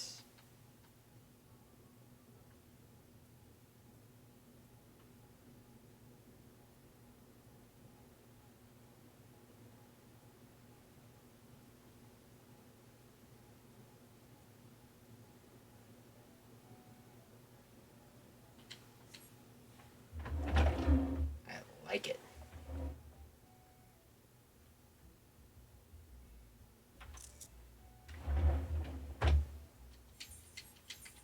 Okay. All right. So I think that's going to end the stream for me. It was nice having you guys out. I had a good time. I got the rest of my stuff done. And for the next stream I plan on doing, I'm probably going to be starting up a game that I've been meaning to start up for a while. I need to turn these back on so I don't forget to do that later. I'm going to start up a stream that I've been meaning to do for a while. I believe I'm going to be playing Bravely Default 2. I bought the game the day it came out, and I haven't touched it since it came out. I really need to get on that. So, thanks for stopping by, you guys. It was great to have you. Thanks again to Silverwolf and Mia Foxy for following and putting me just a little bit closer to hitting that 50 followers so I can get affiliate status. I hope to see you guys again in the future, as well as more people. Have a nice night. Have a great time. And I'll see you guys in the next stream. So let's go ahead and I can, you know what? I can do a post stream thing here. I forgot I have this. But yes, thanks again, you guys, for stopping by. It means a lot to me to have you all out. And I hope to see you again soon. Whether it's in game or if it's in my streams, it's great having you. Thanks again. You guys have a good night. See you next time.